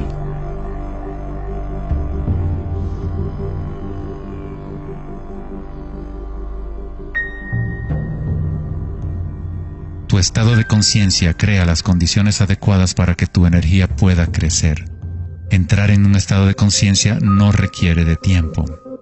Como dice Eckhart Tolle, la conciencia y la presencia siempre suceden en el ahora. Si estás tratando de hacer que algo suceda, entonces estás creando resistencia hacia lo que es. Es la eliminación de toda resistencia lo que permite que la energía evolutiva se desarrolle. En la tradición yógica antigua, las posturas de yoga se han utilizado para preparar el cuerpo para la meditación. El Hatha Yoga nunca fue enseñado como un régimen de ejercicio, sino como una forma de conectar nuestro mundo interior y exterior. La palabra sánscrita Hatha proviene de las raíces Sol A y Luna Ta. En el Yoga Sutra original de Patanjali, el propósito de las 8 ramas del yoga es igual al noble sendero de 8 facetas del Buda, para la liberación del sufrimiento. Cuando las polaridades del mundo dual están en equilibrio, surge un tercer elemento. Nos encontramos con la misteriosa llave dorada que abre las fuerzas evolutivas de la naturaleza. Esta síntesis de los canales del Sol y la Luna es nuestra energía evolutiva.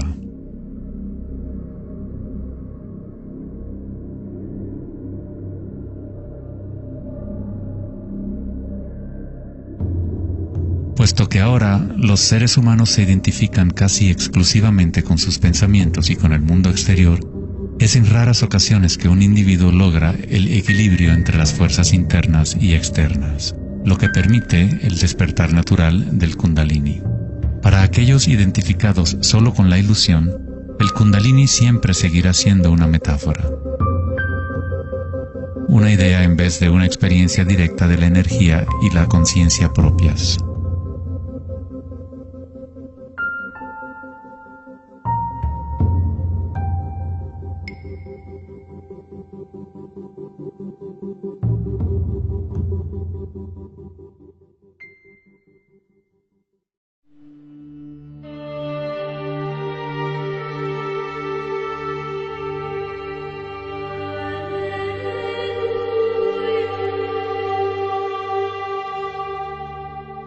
La vida, la libertad y la búsqueda de la felicidad.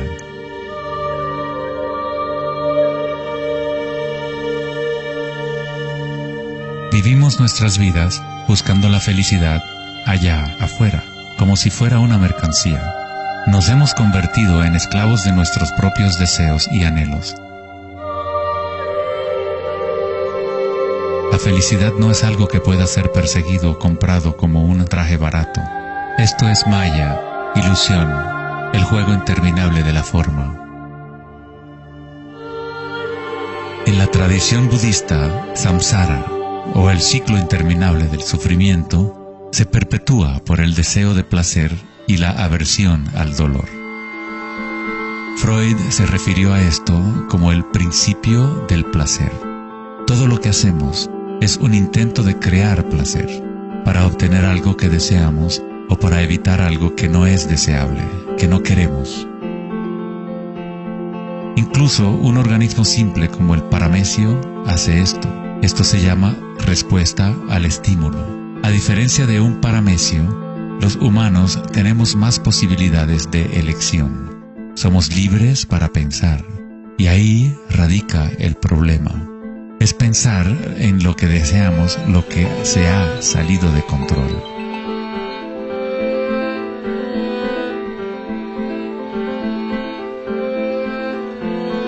Safety systems armed.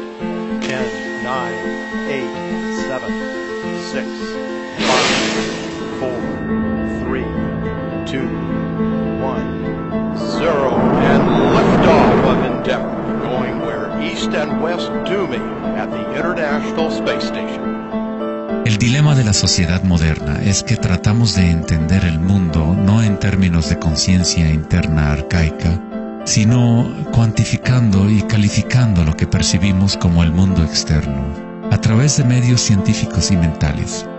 Pensar solo ha llevado a pensar más y a formular más preguntas. Anhelamos conocer el secreto que crea el mundo y orienta su camino, pero consideramos esta esencia como si estuviera fuera de nosotros, no como una cosa viviente e inherente a nuestra propia naturaleza. Fue el famoso psiquiatra Carl Jung quien dijo: aquel que mira hacia afuera sueña, aquel que mira hacia adentro despierta. No tiene nada de malo desear estar despierto, ser feliz. Lo que está mal es buscar la felicidad fuera cuando solo se puede encontrar en nuestro interior.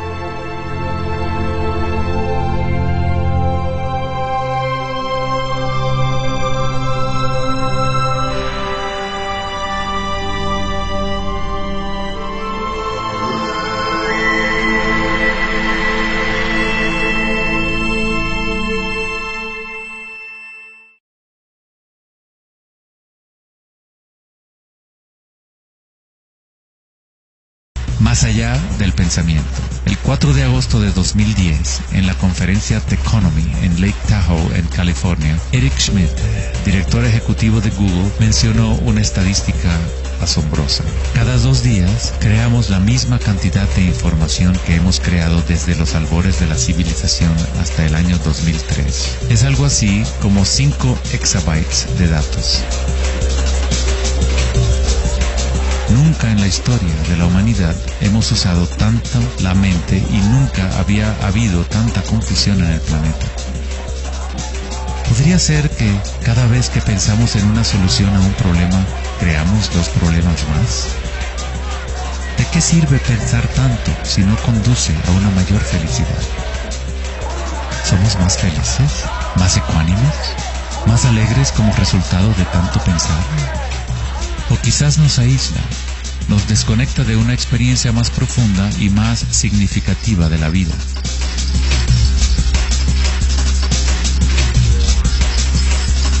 Pensar, actuar y hacer deben estar en equilibrio con el ser. Después de todo, somos seres humanos, no actos humanos.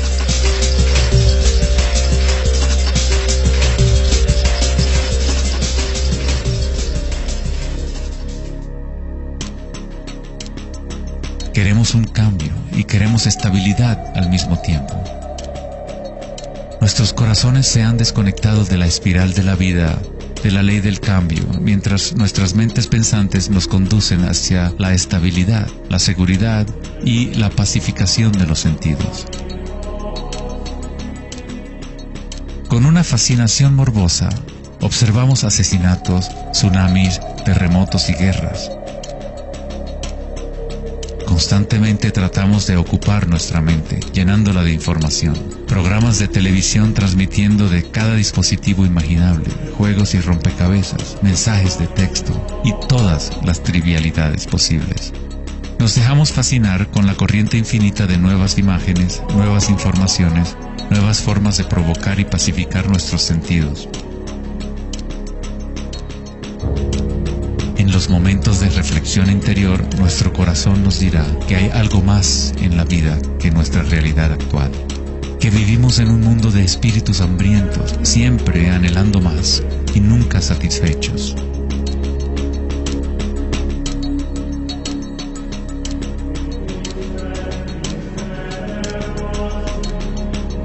Hemos creado una vorágine de datos que vuelan alrededor del planeta para facilitar más pensamientos, más ideas sobre cómo arreglar el mundo, para solucionar los problemas que solo existen porque la mente los ha creado. Los pensamientos han creado todo el lío en el cual nos encontramos actualmente. Libramos guerras contra enfermedades, enemigos y problemas.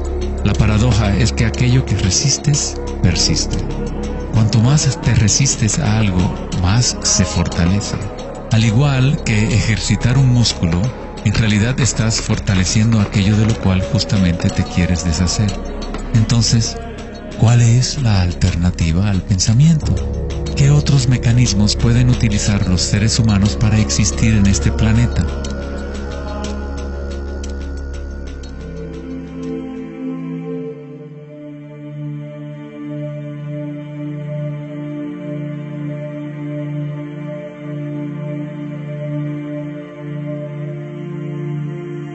Mientras que la cultura occidental en los últimos siglos se ha centrado en la exploración de lo físico mediante el uso del pensamiento y el análisis, otras culturas antiguas han desarrollado tecnologías igualmente sofisticadas para explorar el espacio interior. Es la pérdida de nuestra conexión con nuestro mundo interior lo que ha creado un desequilibrio en nuestro planeta. El antiguo inquilino, «Conócete a ti mismo», ha sido reemplazado por el deseo de experimentar en el mundo externo de la forma. Responder a la pregunta ¿quién soy? No es simplemente una cuestión de describir lo que está en tu tarjeta de presentación. En el budismo, no eres el contenido de tu conciencia. No eres apenas una colección de pensamientos o ideas, porque detrás de los pensamientos está aquel que está siendo testigo de los pensamientos.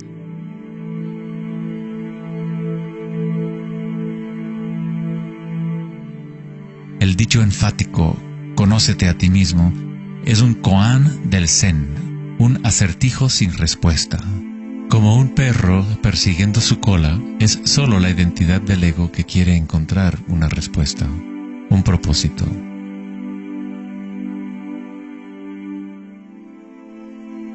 La verdad de lo que eres no necesita una respuesta, pues todas las preguntas fueron creadas por la mente egoica. No eres tu mente.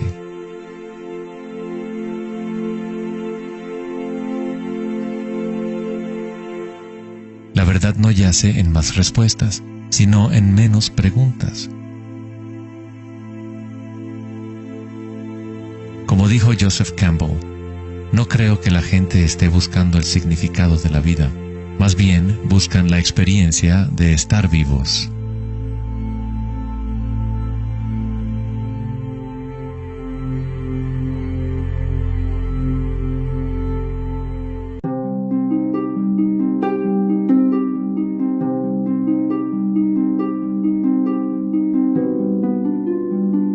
Cuando al Buda le preguntaron, ¿qué eres?, simplemente dijo, estoy despierto. ¿Qué quiere decir eso, estar despierto?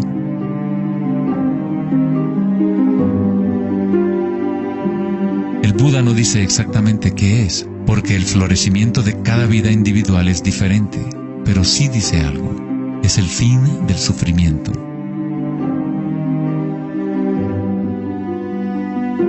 Toda tradición religiosa importante tiene un nombre para el estado de estar despierto: cielo, nirvana o moksha.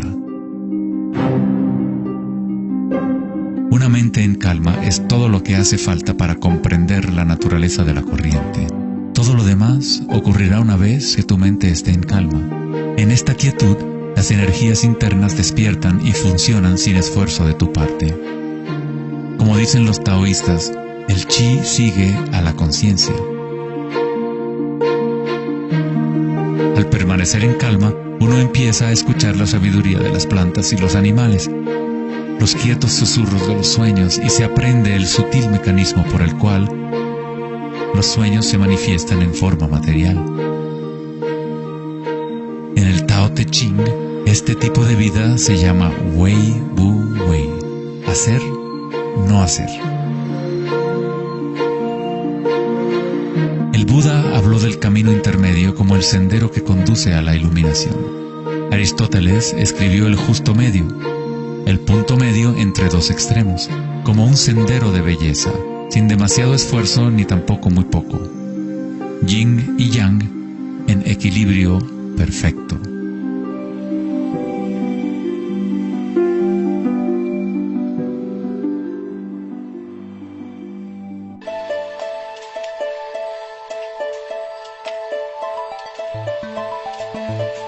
La noción de Vedanta sobre Maya, o la ilusión, es que no experimentamos el medio ambiente en sí, sino una proyección creada por los pensamientos. Por supuesto, tus pensamientos te permiten experimentar el mundo vibratorio de cierta manera, pero nuestra ecuanimidad interior no tiene que estar supeditada a acontecimientos externos. La creencia en un mundo externo independiente del sujeto que percibe es fundamental para la ciencia. Pero nuestros sentidos solo nos entregan información indirecta. Nuestras nociones acerca de este mundo físico creado por nuestra mente están siempre filtradas por nuestros sentidos y, por lo tanto, siempre son incompletas. Hay un campo de vibraciones que subyace en todos los sentidos. Las personas con una condición llamada sinestesia a veces sienten este campo vibratorio de diferentes maneras. Los sinestésicos pueden ver los sonidos como colores o formas, o las cualidades asociadas de un sentido hacia otro. La sinestesia se refiere a una síntesis o amalgama de los sentidos. Los chakras y los sentidos son como un prisma que filtra una serie de vibraciones. Todas las cosas del universo están vibrando a diferentes velocidades y frecuencias. El ojo de Horus se compone de 6 símbolos. Cada uno representa uno de los sentidos. Al igual que el sistema védico antiguo, el pensamiento se considera un sentido.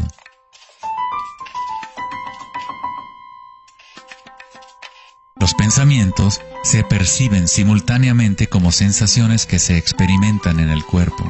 Surgen de la misma fuente vibratoria. El pensamiento es simplemente una herramienta, uno de los 6 sentidos, pero lo hemos llevado a un estado tan elevado que nos identificamos con nuestros pensamientos. El hecho de que no identificamos el pensamiento como uno de los 6 sentidos es muy significativo. Estamos tan inmersos en nuestros pensamientos que al tratar de explicar el pensamiento como un sentido, es como explicarle a un pez el agua. ¿Agua? ¿Qué agua?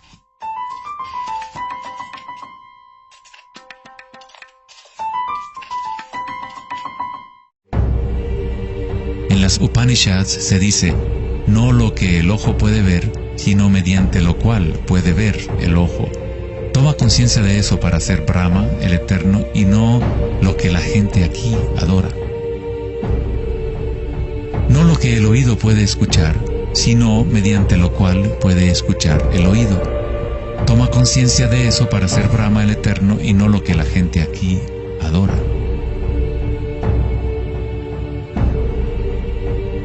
No lo que el habla puede iluminar, sino mediante lo cual el habla puede iluminarse.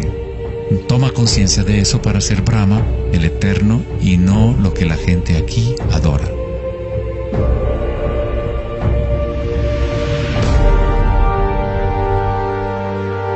No lo que la mente puede pensar, sino por lo cual la mente puede pensar. Toma conciencia de eso para ser Brahma, el Eterno, y no lo que la gente aquí adora.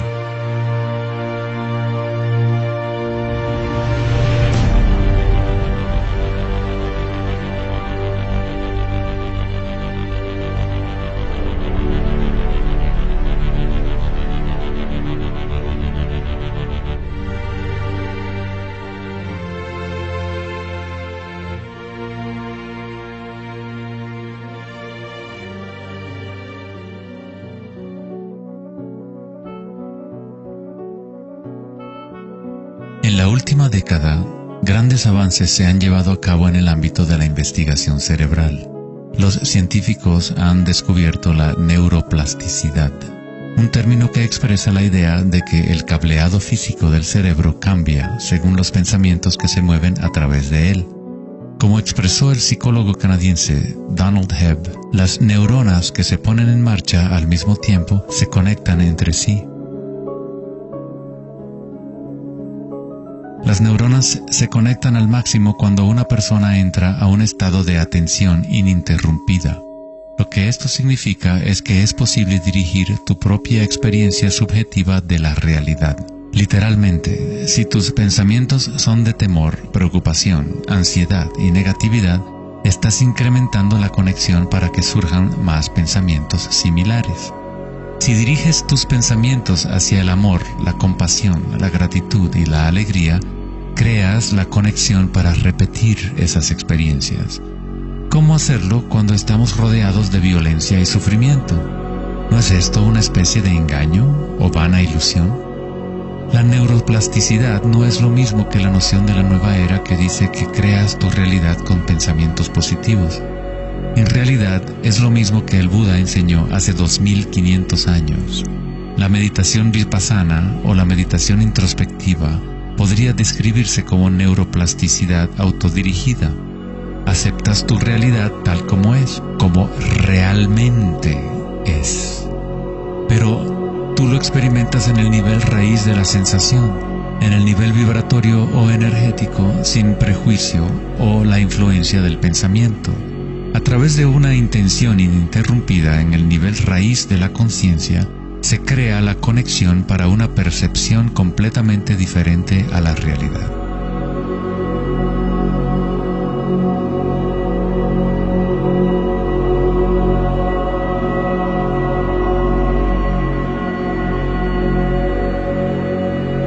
La mayor parte del tiempo lo entendemos al revés.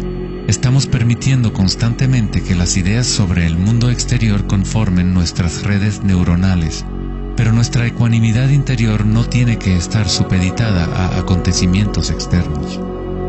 Las circunstancias no importan, solo mi estado de conciencia importa. Meditación en sánscrito significa estar libre de cualquier tipo de medición o evaluación, libre de toda comparación, de todo devenir. No estás tratando de convertirte en algo más, estás de acuerdo con lo que es. La forma de superar el sufrimiento del reino físico es aceptándolo por completo, decirle que sí a todo para que se convierta en parte tuya en vez de tú ser parte de eso.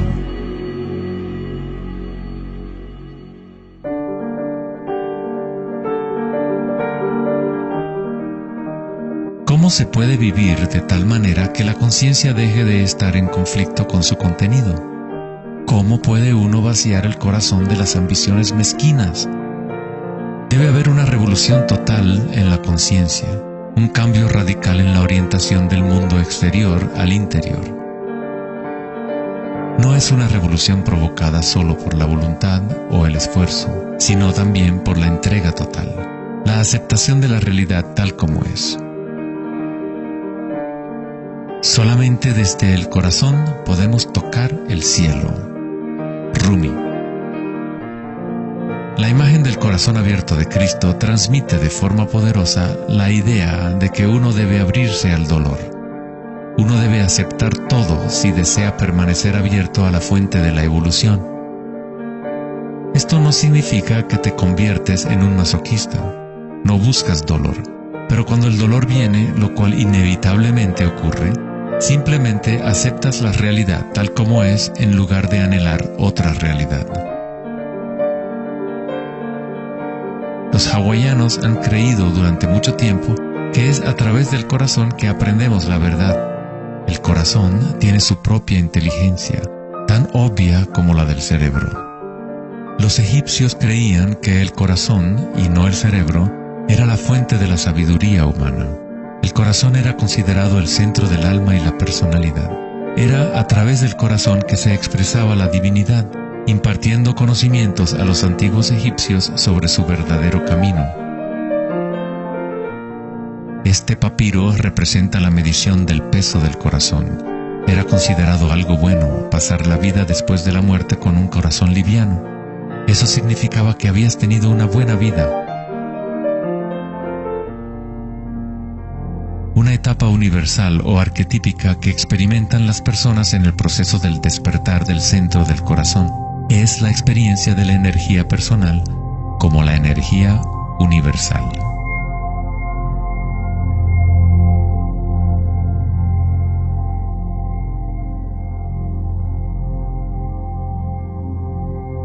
Cuando te permites sentir este amor, ser este amor, cuando conectas tu mundo interior con el mundo exterior, entonces todo es uno.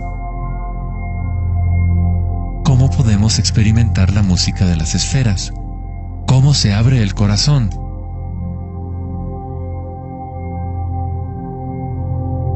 Sri Ramana Maharshi dijo: Dios habita en ti, como tú, y no tienes que hacer nada para ser consciente de Dios o de ti mismo. Ya es tu estado verdadero y natural.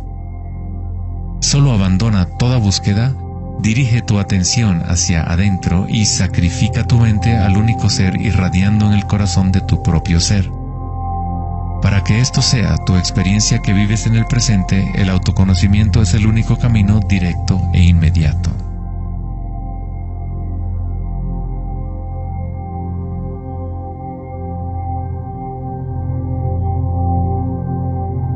Cuando concilias y observas las sensaciones internas, tu vitalidad interior, estás observando en realidad el cambio. Esta fuerza del cambio es el surgimiento y la muerte que ocurren cuando la energía cambia de forma. El grado en que una persona ha evolucionado o alcanzado la iluminación es el grado en que uno ha adquirido la capacidad de adaptarse a cada momento o a transmutar la corriente de circunstancias humanas, siempre cambiantes, el dolor y el placer en gozo.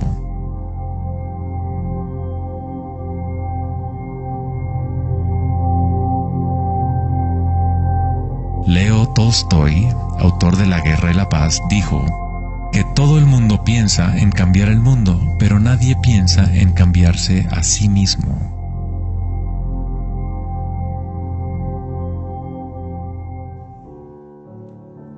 Darwin dijo que la característica más importante para la supervivencia de la especie no es la fuerza o la inteligencia, sino la capacidad de adaptación a los cambios.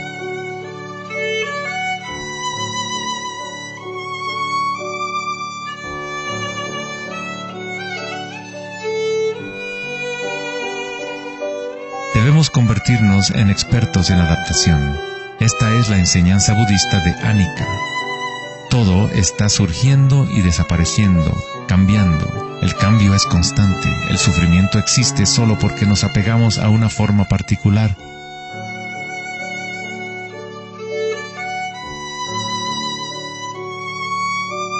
Cuando te conectas a la parte tuya que observa, con la comprensión de Anicca, el gozo surge en el corazón.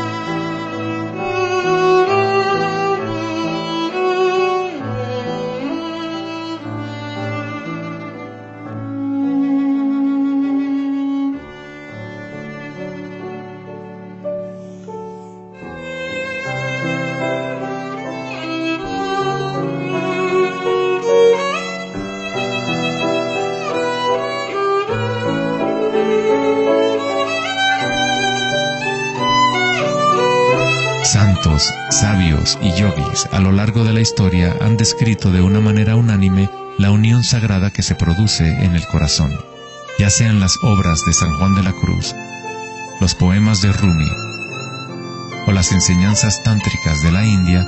Todas estas enseñanzas diferentes tratan de expresar el misterio sutil del corazón. En el corazón, esta es la unión de Shiva y Shakti, la penetración masculina en la espiral de la vida y la entrega femenina al cambio. Atestiguar y aceptar de forma incondicional todo lo que es. Con el fin de abrir tu corazón, debes abrirte a los cambios. Vivir en el mundo aparentemente sólido, danzar con él, comprometerte con él, vivir en plenitud, amar por completo, pero sabiendo que es transitorio y que, en última instancia, todas las formas se disuelven y cambian. El gozo es la energía que responde a la calma. Surge al vaciar la conciencia de todo contenido. El contenido de esta energía de gozo, producto de la calma, es la conciencia. Una nueva conciencia del corazón.